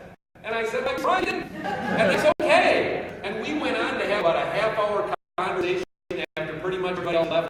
And it was surprising to me how much common ground on so many topics. Because he was willing to talk to me, and I was willing to listen and then talk and then share some thoughts with him. So those are the three things I'm encouraging people to do. Okay, Tom?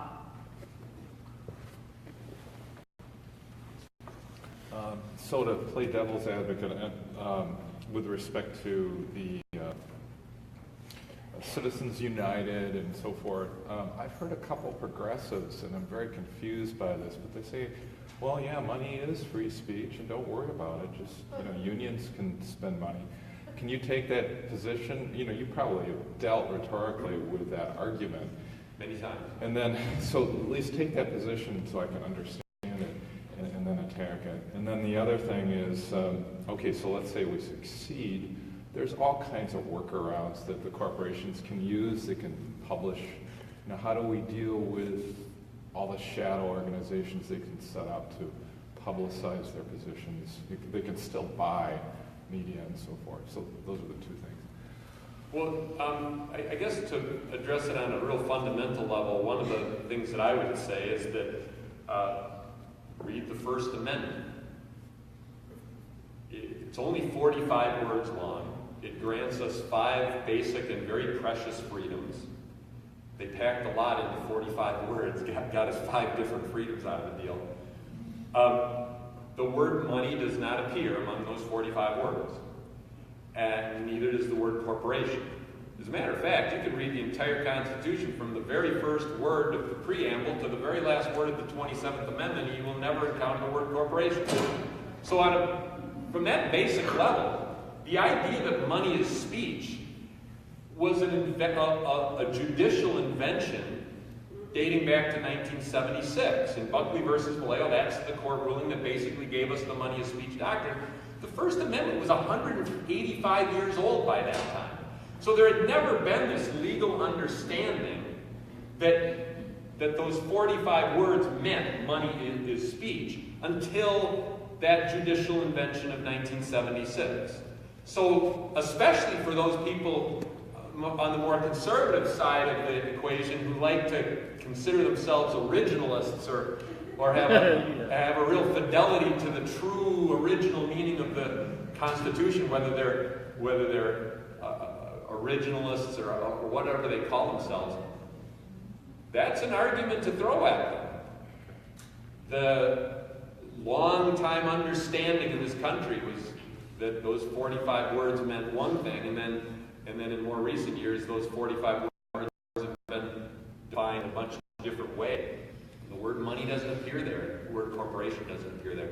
Now, on a more practical level, I guess one of my arguments would be that if money is speech, what you set yourself up for then is a system where the R is really effectively removed from free speech. And you take a moment, and you can tell what that now spells. When you turn speech, when you transform speech from a right into a privilege that has to be purchased, speech ceases to be free. And I would take that a step farther. From my political money tracking days, what I can tell you is that the political money comes from about 2% of the U.S. population. And that stuns people. I've asked kids, again, what percentage of the American population do you think make campaign contributions, political donations to politicians? And some will say 25%, 50%, 10%, 33%. It's 2%. And so you're basically taking the right of free speech, which is supposed to belong to all Americans, and you're handing it over to 2% of the population that makes all these political donations. And you are then putting them in a position of owning our government and commandeering and controlling our democracy. That's to me, that is intolerable. That is a fundamentally flawed system, and one that we have to resist with great force. Thank you. Josh. I was wondering if you could comment on digital and social media. It seems to me, like you said, meet millennials where they're at, be creative. You know, and TV being such an expense, is this part of the solution, do you think? Yeah, I wrote a book a couple of years ago, and there's a chapter in there that was titled "Some Handheld Device." And what I argued is that right now, television is king of American politics. It wasn't always king. The reason Bill Proxmire could run successful statewide campaigns for $300 is because newspapers were king of American politics at the time, not television. Television existed in Bill Proxmire's day, but it had not yet ascended to the throne. And so Bill Proxmire had a real gift for getting his name in the newspaper, the Golden Fleece Awards, all this kind of stuff.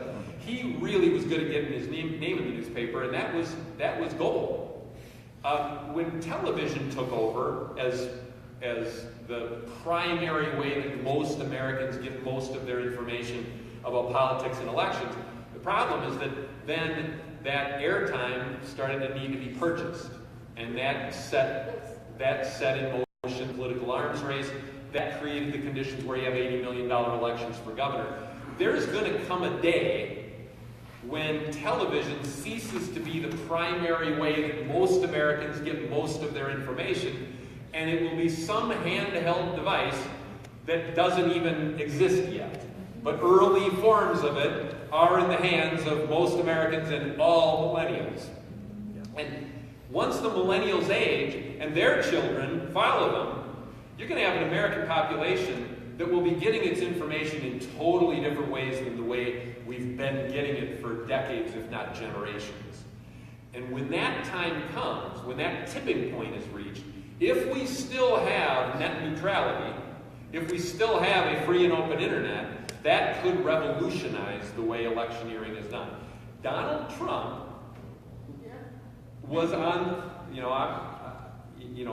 I don't care what you think of Donald Trump as a human being as a president, but you gotta say, he was on the leading edge of the way you can use social media in elections and in politics that other politicians have really not yet explored much. He was exploring frontiers that most others haven't. Well, that's the telltale sign that you're about to go through a period of innovation or even political revolution. So yeah, we're going to get to that point someday soon. And I think that that's exactly why there are so many efforts in Washington to change the fundamental operating rules of the internet and social media. They're trying to colonize the internet just the way television was colonized. They want those means of communication to be in the hands of a few rather than in the hands of many. And that's an important fight for us as well, is fighting to make sure that social media and the internet, in an even larger sense, remains a tool at the disposal of regular people, because it may be our salvation. The lady in the back, the last question, please. Hey, Mike. You've touched on this throughout your talk, and there's been a lot of questions on the theme of communication. And the industry of following the money, there's a lot of negative stories being told. You have to talk about, getting people angry and frustrated about all this money in politics. And the parties encourage us to be more positive and, talk to happy stories about, don't frustrate angry people. So I was just wondering if you could kind of specifically talk about messaging and move forward with that. Well, my feeling is that the guiding principle with messaging or stories that are told about our times, the guiding principle should be truth. And if the truth is ugly, we should tell an ugly truth. If the truth is crooked and corrupt, we should tell people that things are crooked and corrupt. And I tell you, you can try to deceive people, you can try to sweep certain things under the rug, you can try to tell them that the sky is blue and in fact it's overcast, but people have a way of seeing the truth. And if people don't tell the truth, people out there can tell. They can read the handwriting on the wall. And so I've been blamed for years for making the public more cynical. And that's fascinating that it's not been the actions of elected officials over the course of decades that have made people more cynical. It's only been the actions of people who told people about those actions that create the cynicism. And that's just garbage. And that's why I would say in this age of alternative facts and fake news, and in this post-truth world we live in, I was trained as a journalist. I have done work that has been fundamentally journalism for much of my adult life. And we damn well need journalists. They are not enemies of the people. They are indispensable and valuable resources in any society that wishes to be a democracy. We've got to fight for journalism and truth-telling, and the hell with people who are out there to say that Mike Kay. thank you.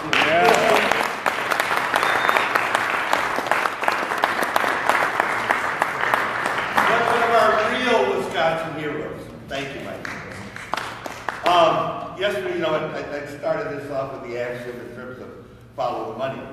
And I shared an axiom with you yesterday in terms of the mind can absorb as long as the seed can endure. And I see we're wiggling out there. So why don't we take a 10-minute break, and please come back in 10 minutes. Restrooms are right around the corner. We got lots of coffee and breakfast stuff, and please help yourself. Take the breakfast stuff home with you. We don't want to leave anything. And we're going to finish off our last segment with Count My Vote Wisconsin and Pete Karras, and recount 2016 with Dr. Jill Stein. So see you in 10 minutes. Thank you. Because of all thematic benefits, because of Somebody disrupt that?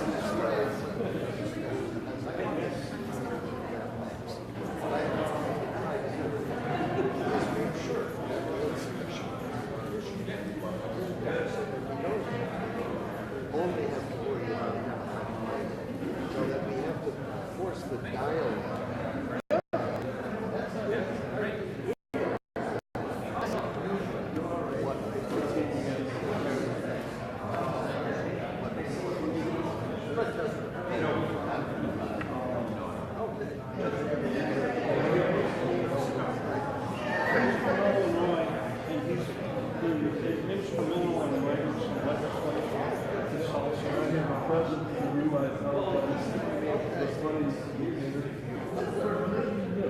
I don't know what side I'm on.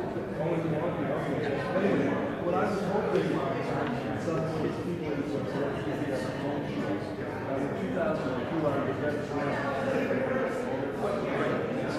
Sure. And so I did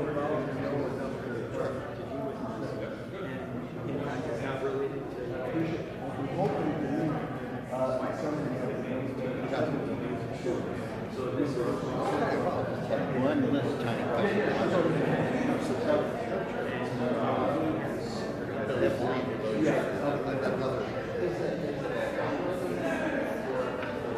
Yeah.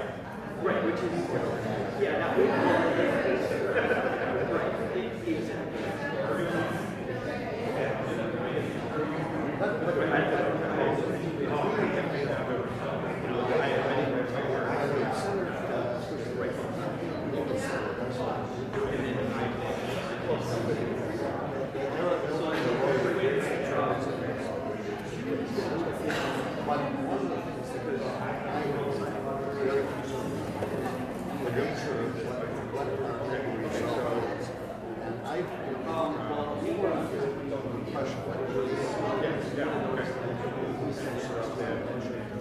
And so we were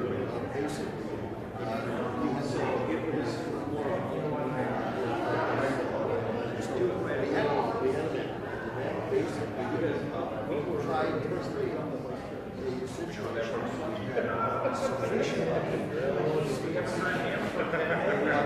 we also have to raise the question. If we have 100, if we have 50% seats, we can afford to raise the type of money that we need in the situation.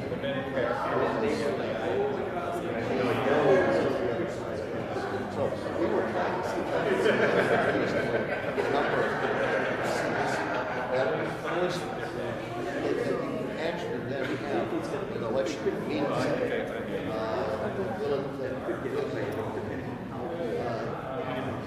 can you get a majority from either party? So we looked at it and said, we need to draft 49 of the 99 seats. What party? 53 the other party. But and somewhere between 12 and 17 seats are in the left range of 52 to 48%. So that the reason is attractive enough so that you can. What I don't like is we launched track. 55% is just too high.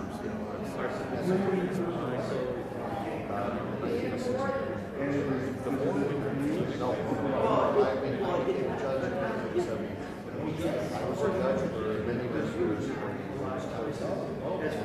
Then I returned to the legislature. Absence. My wife was also elected as a judge in our state court, and so I decided I wanted to most productive for me.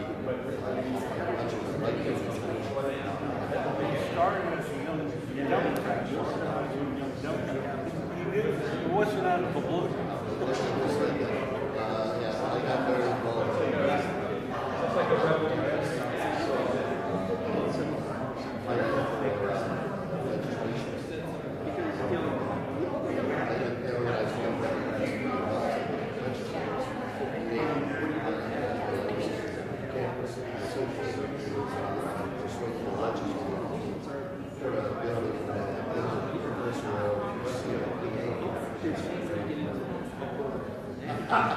But we got this bill through, it's been years for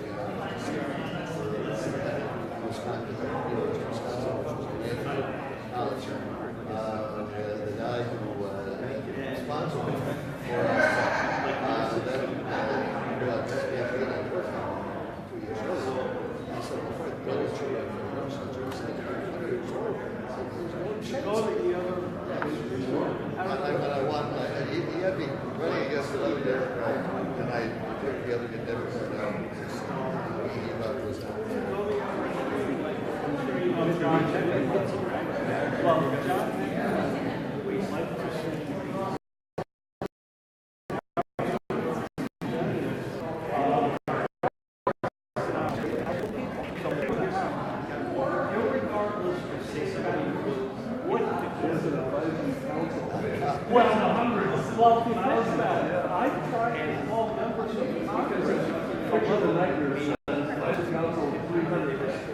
But I do have to say this. I like the German idea.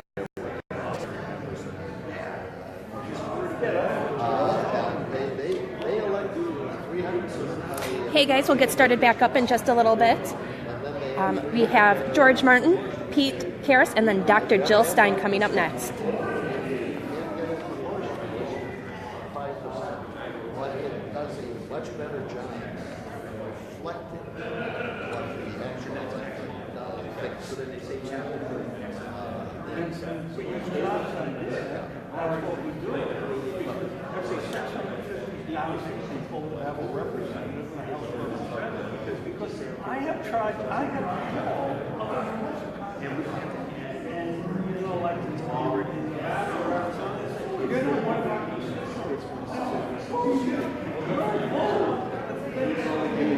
But the interesting thing is, you know, we have limited resources.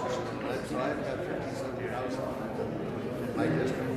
Yeah, so I look at that and say, well, if I have the opportunity who I deal with,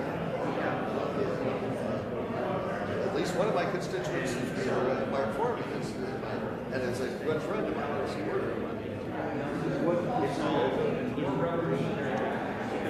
I have a black majority district, so I have about 70%. I don't have, it's about 55%. And it working class. So, you know, this is just,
there's no chance of doing it unless I run it to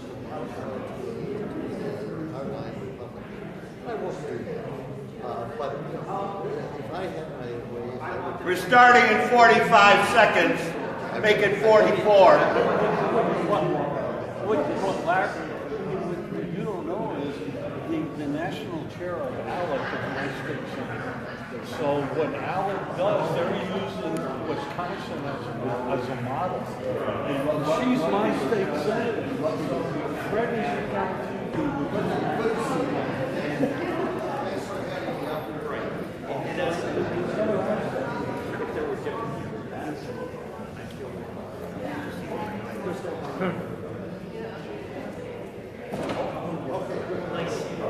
Thanks for coming.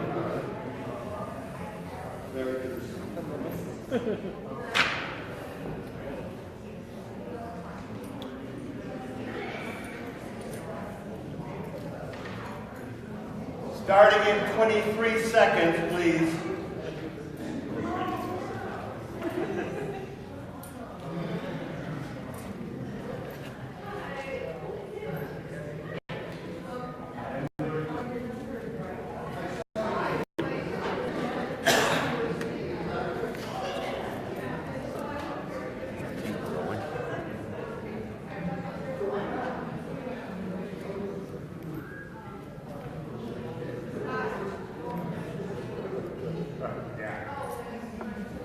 Hello, family.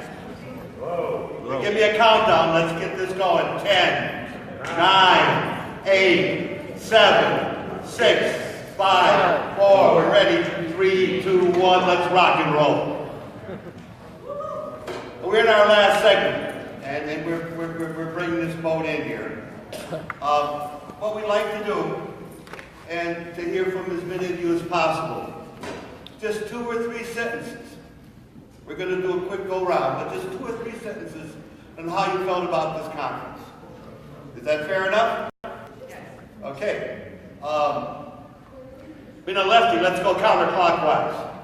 I felt that I learned a lot, and I'm going to have it'll take me a while to digest it all, and go online and get more information and kind of get everything in my mind and get to one point. Good. Thank you. Coming around the room. The best part of this conference to me was see so many passionate people together about an issue that really, really matters. And it's just wonderful to see everybody come together. Coming around. At the end of November, I got to show up for a training, and I do one person that I met an hour before. I show up here, and I feel like I know everybody here, and those that I haven't, I can quickly get to understand who you are. That's very inspiring and very engaging to continue moving this all forward with action. I'm excited. Thank you. Moving to the back room, let's go around, ma'am. I just got here for this morning's session, so I'll just pass it, but just appreciate you having this opportunity. Thanks for joining us. Rick. I think this conference was a success, and I think a lot of people got a lot of good ideas and information. Yes, and that's what it's for. Thank you. Yeah, hey, Jordan. Hi. This is a great conference. I think it was really great to learn a little bit more about some of the problems real problems that we have with our voting systems. And you can see as much of the thing on the actual voting machines and the physical problems that we have. But I know it's online for everyone.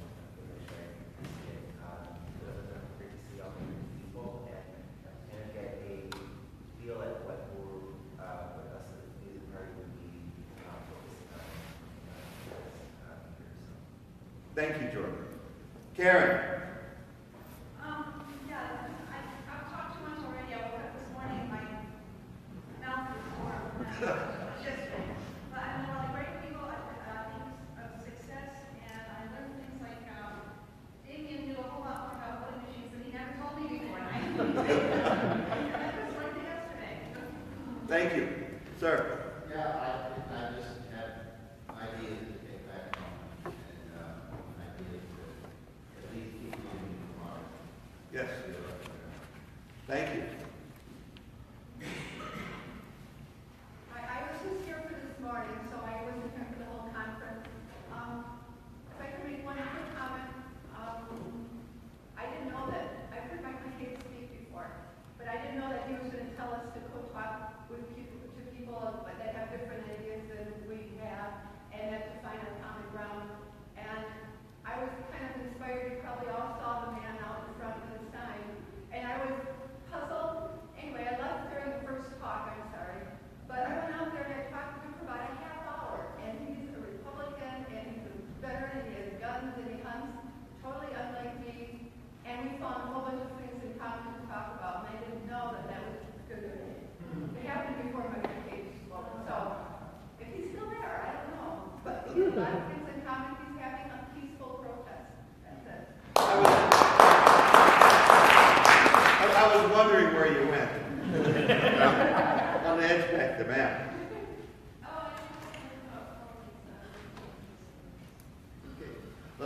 this way, to the middle, on this end.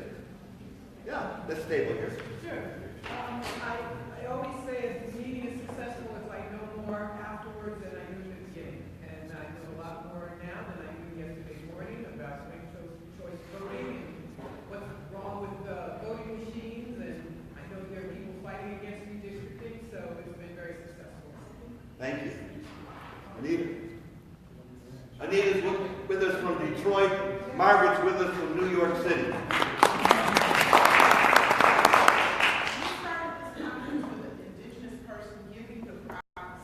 That when the water is poisoned and the fish die, a new people will emerge. And so that became my framework in watching the new people emerge. And as I went to sleep and I woke up and I said, I can't tweet this. Damien was around me somewhere. Why aren't you? He's like, why aren't you tweeting? I'm like, what you're planning is a revolution. And should the revolution be televised? That's a song, just not hearing it. I don't think so. But what you're planning is a revolution, and I'm so proud to be a part of the new people that are emerging. You didn't say they were coming, they're emerging, and this is it.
Come to the middle of the room. I think government is a pendulum, and I think this last election is moving so far in one direction. I think it's going to help people to see that we need to bring things back on an even keel. So I'm encouraged, and I think that people are going to get inspired to step forward. Thank you.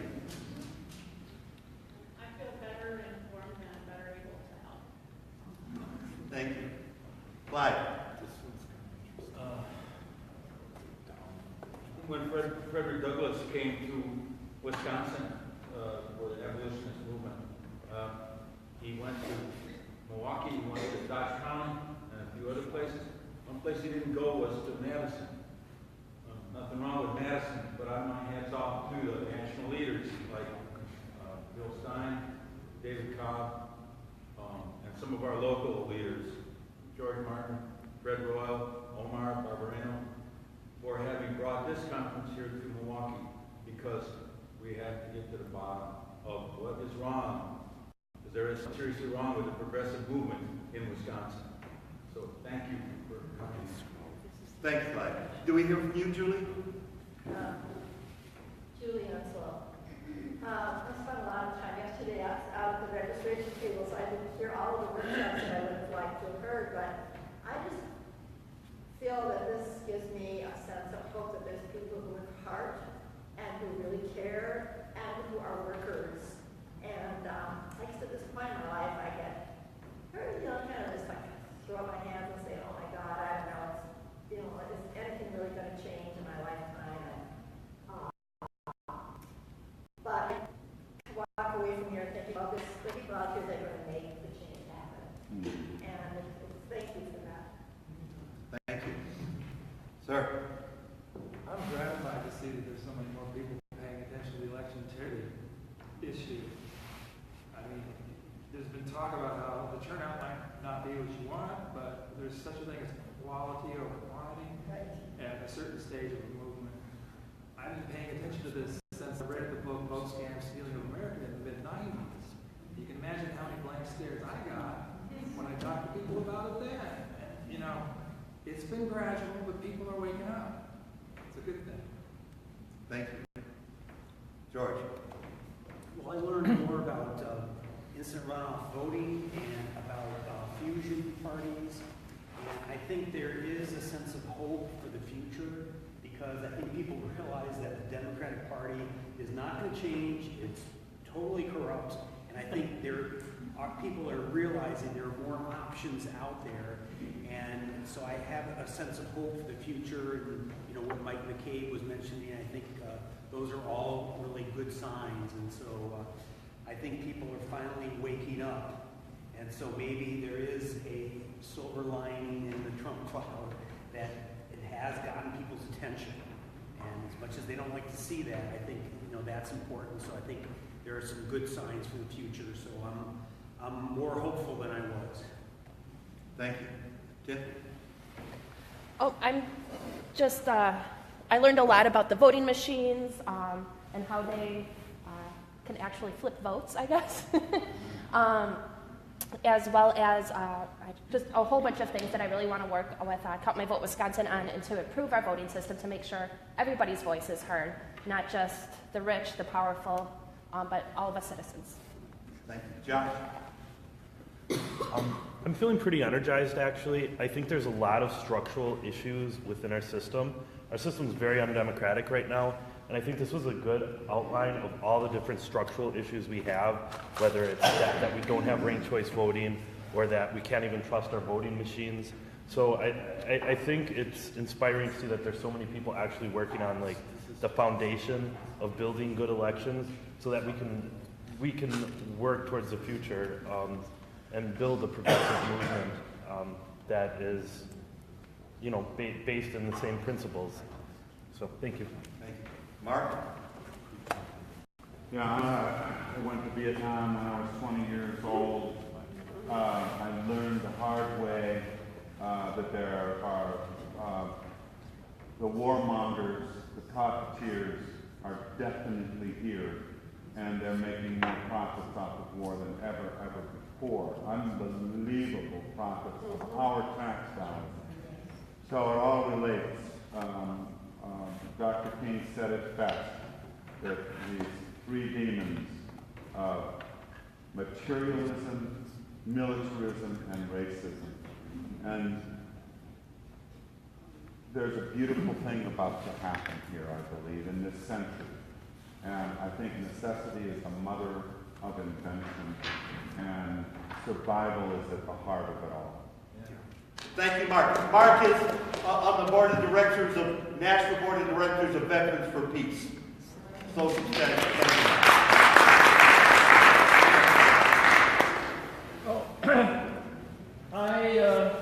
I learned an awful lot, and I don't have that much more to say about it, except that I'm really, really excited, really anxious, and trying to.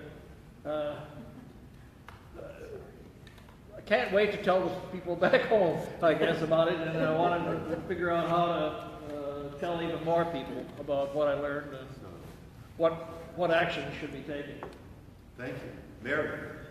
I'm very happy to be here. I was involved, if you remember, people, Mike McCabe talked about Move to Amend, United to Amend, and I was very involved in that, and then I just kind of was worn out for a year or so. I'm back. I'm thrilled to see so many people here. I know this room isn't full, hope. But, you know, everybody I know in here is very active and very involved. And I think that the election, I couldn't believe that we got who we got for president, but I think that this really opened people's eyes to see that he won. And now I think that we're fighting back. It's going to get bigger and bigger. And I'm very happy to be involved again. Thank you, Mary. Mary Long is our leader in terms of Move to Amend, United to Amend in our local democracy in terms of what we've done in our suburbs and our communities. Thank you, Mary. Eugene. I think this was great. I haven't seen George for a long time over there. Now we spent 4 days in a row together, and I think that's great. And I'm happy, actually, I live in Milwaukee area, even though sometimes I say the opposite, because there are so many people to work with and talk to. But as I said a few moments ago, we've got to break down some of these artificial barriers. And we have them right here in the Green Party. And I think we need some more philosophical discussions, which a lot of people don't like, and say you cannot refer to any artificial barriers. We have to look at everything. And we're really not doing that. And I agree with you, Eugene. And it's my feeling, and we do it at the national level, the peace movement, but that when folks get together, number one on the agenda should be a political discussion. I believe in that, so thank you for raising that point. Bill. I was sitting here thinking about what the success of this convention is. And then I remember what Dr. Stein said, it's a grassroots movement. To make this convention a success, I think you have to use what you learned as organic fertilizer on the grass and make it grow. Thank you. Like that accent. I learned that so much of what is going on is related to education and take so many different forms, so that's good. Thanks. I just met a lot of new people I hadn't met before, and more networking, and that'll help me move this forward. Thank you, Jeff. Very interesting conference. I would like to introduce a word of the day and also a quote. And I'm getting really tired of hearing the term partisan, nonpartisan, bipartisan. And so I'm introducing a word for today. Polypartisan. Polypartisan means that we are of many parties. But at the end of the day, we are all one.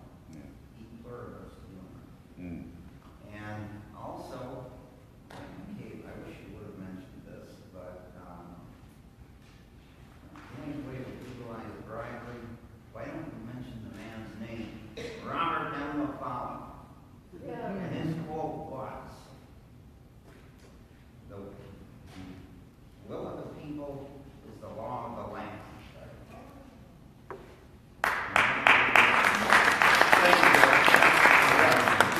When are you running for office? You know, from my standpoint, what's made this conference are you, in terms of how we've interacted, the things we brought up. Have I missed somebody? Huh? We started there. Yeah. Huh? Who did I miss? Okay, please. Larry.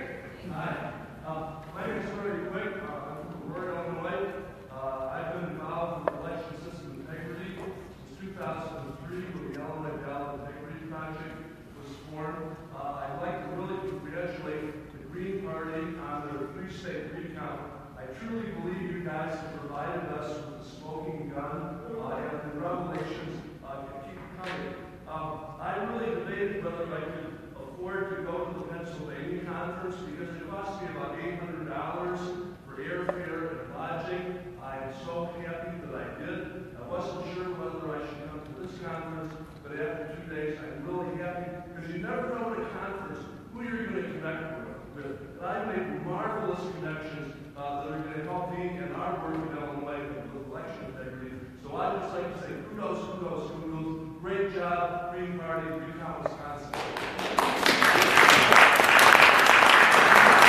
And that is a great segue to hear from our sponsors.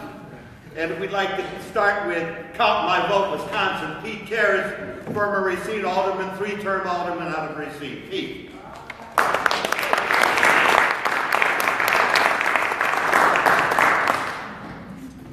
Good morning. Okay, before we get going here, a couple just things that I'm supposed to do at the end and I know I'll forget, and I really don't want to do this later. There's some Count My Vote signs up front. Feel free to take one or two. If we run out, I have some more in my car too. So they look great in windows. They're extremely fashionable if you wear them around. So there's all sorts of good reasons for that. The other thing is, if you're interested, if you're from Wisconsin and you're interested in volunteering with Count My Vote, which is the organization which will be moving us forward, see Damien afterwards, and maybe you guys can do lunch or talk or whatever. Look at people to go on. But thank you. Got a brown paper bag too.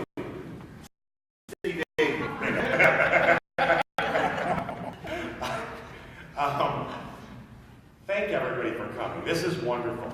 I was just thinking, say this was a year ago, March of 2016. And a couple people got together and said, let's put a program together. Everybody's interested in election integrity will show up. Karen, how many people would show up? 3, 4? I'd say 4, but one would probably have to leave early and one would come late and bring a purgatory. Nobody gave a hoot. Or they cared, but it wasn't on their list. But look what's happened since then. It was all set up perfectly for this movement. We had an election where the 2 corporate candidates started, before the election was even held, accusing each other of cheating. Russia invasions, and it was like this bad movie. And then the election happens, and there's all these anomalies. Why were the exit polls so wrong? And, it could have died there. But fortunately, in Wisconsin, we have a law that says that any candidate on the ballot can request a recount. So what happens? The Jill Stein campaign, and thank you, Jill,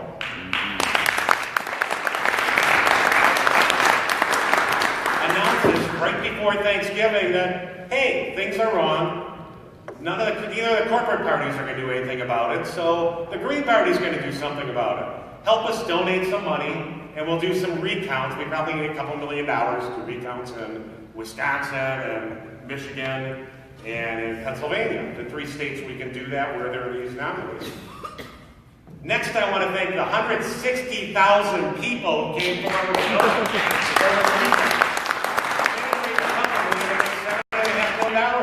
million. It was frickin' awesome.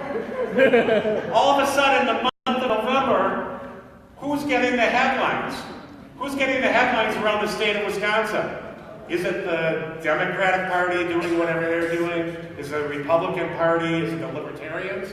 No, it's the Green Party who stood up and said, we demand election integrity. So how do we go through the recount. Thousands of people volunteered. I'm sorry, hundreds of people volunteered. Thousands of people offered to volunteer. A lot of people came out. Hundreds of people came in. We were at every county in the state, all 72, sitting there with clipboards saying, oh, I object, maybe we shouldn't do that. And that's important stuff. That's grassroots stuff. Going forward, and what we found, and I don't know how many people have read this, it's in your packet, it's the report from the recount. I encourage everybody to read it. Read it twice, read it 3 times, because this is really important information. This is what it's all about. This is what we found. And this is what we found with what we could analyze. Half the votes in Wisconsin the ballots were slid through the same machines and miscounted in the first time. So out of the other half that was hand counted, 17,681 votes were counted incorrectly. I mean, what the hell? That's half the votes. Figure the machines at the same rate. 35,000 votes in Wisconsin were counted incorrectly. Of course, the headlines in the paper is, nothing changed. But that's our job. That's our job going forward, to not to convince people, but to make people look at things differently. That the outcome this time didn't really matter. It probably doesn't matter in the future. It's all about having a fair democratic system, about doing it the right way. So out of this whole Recount 2016 came Count My Vote Wisconsin Inc. And we're a group that got together and said, you know, sooner or later, there's not going to be, you know, $7.5 million raised and all these people from around the country coming in, and then we're going to have to do it ourselves. So we formed a corporation, Wisconsin Corporation. We're filed with the FEC, so that gives us a lot of latitude on what we can do. We're not going for nonprofit status. We're basically going for the throat. We're going to be the radicals out there. We're going to be the action people. And I hope everybody in this room joins us, because we need several things. We need resources, that's code word. We also need volunteers and people on the ground. We've already talked to groups in different cities. For example, in Racine, which may turn out to be ground zero with all the crap that happened down there during the recount and the way they run things.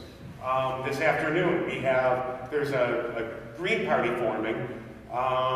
We're heading down there. Count My Vote's going to have a presence. There's going to be over 100 people who are going to be sitting there saying, yeah, we'll work on election integrity. We're going to run for office, and we want to make damn sure it's not stolen from us. So we want to do that all over the state. We're going to do, we will organize and get people together. So, like, there's a pre-election machine, voting machine testing coming up in most places, and encouraging people to attend those and watch those.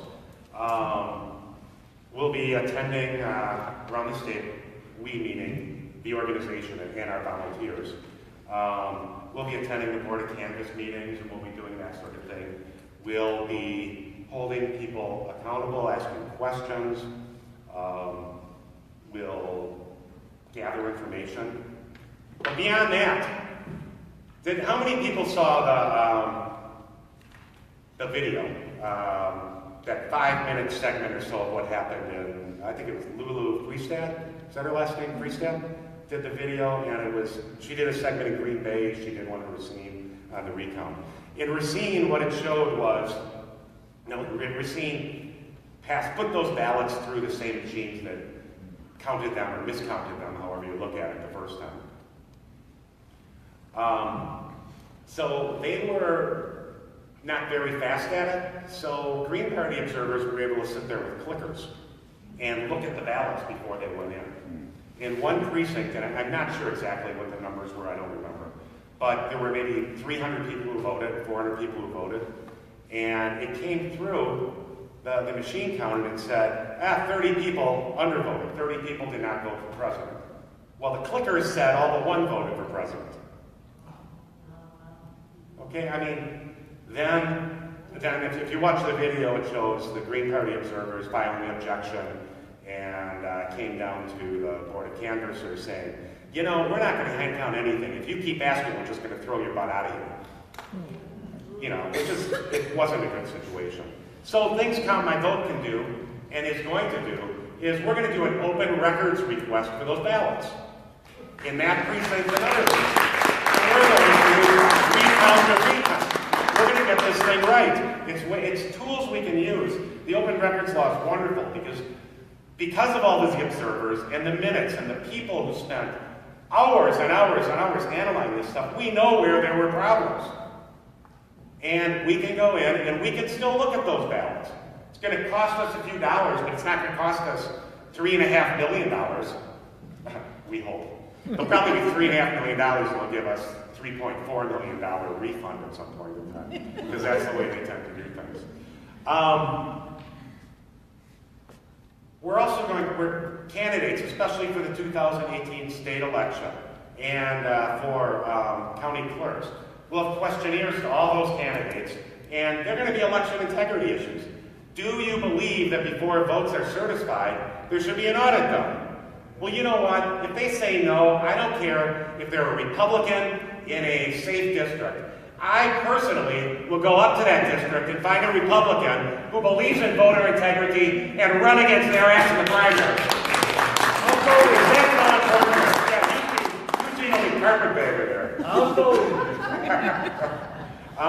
but that's, you know, we can, and we're pretty sure, we talked about this yesterday in one of the sessions, that we can put in municipal codes requiring what election officials have to do, that they have to audit their results and they follow. And you know what? If the city council doesn't pass that, we will not only bring that up and make it public that your alderperson doesn't believe in democracy, or possibly support candidates. We can do that. We're a political organization.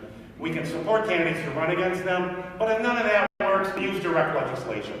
We'll get enough signatures in each community and put it on the damn ballot. And let the voters decide. Let the voters decide whether they want fair elections or unfair elections. What do you think that percentage is going to be?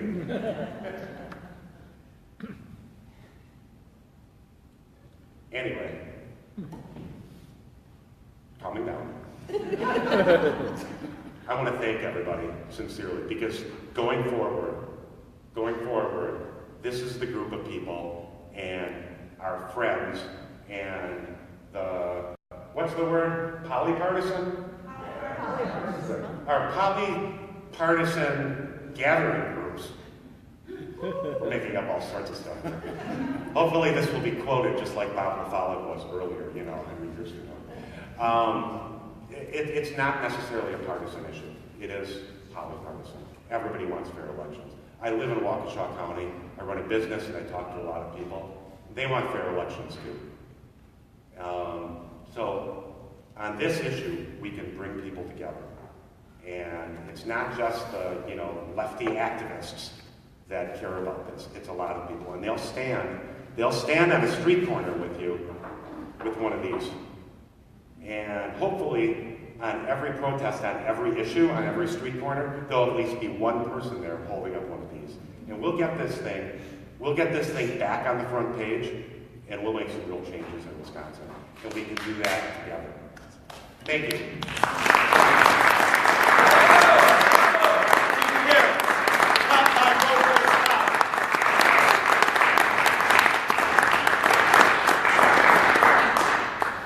Now, our other sponsor was Recount 2016.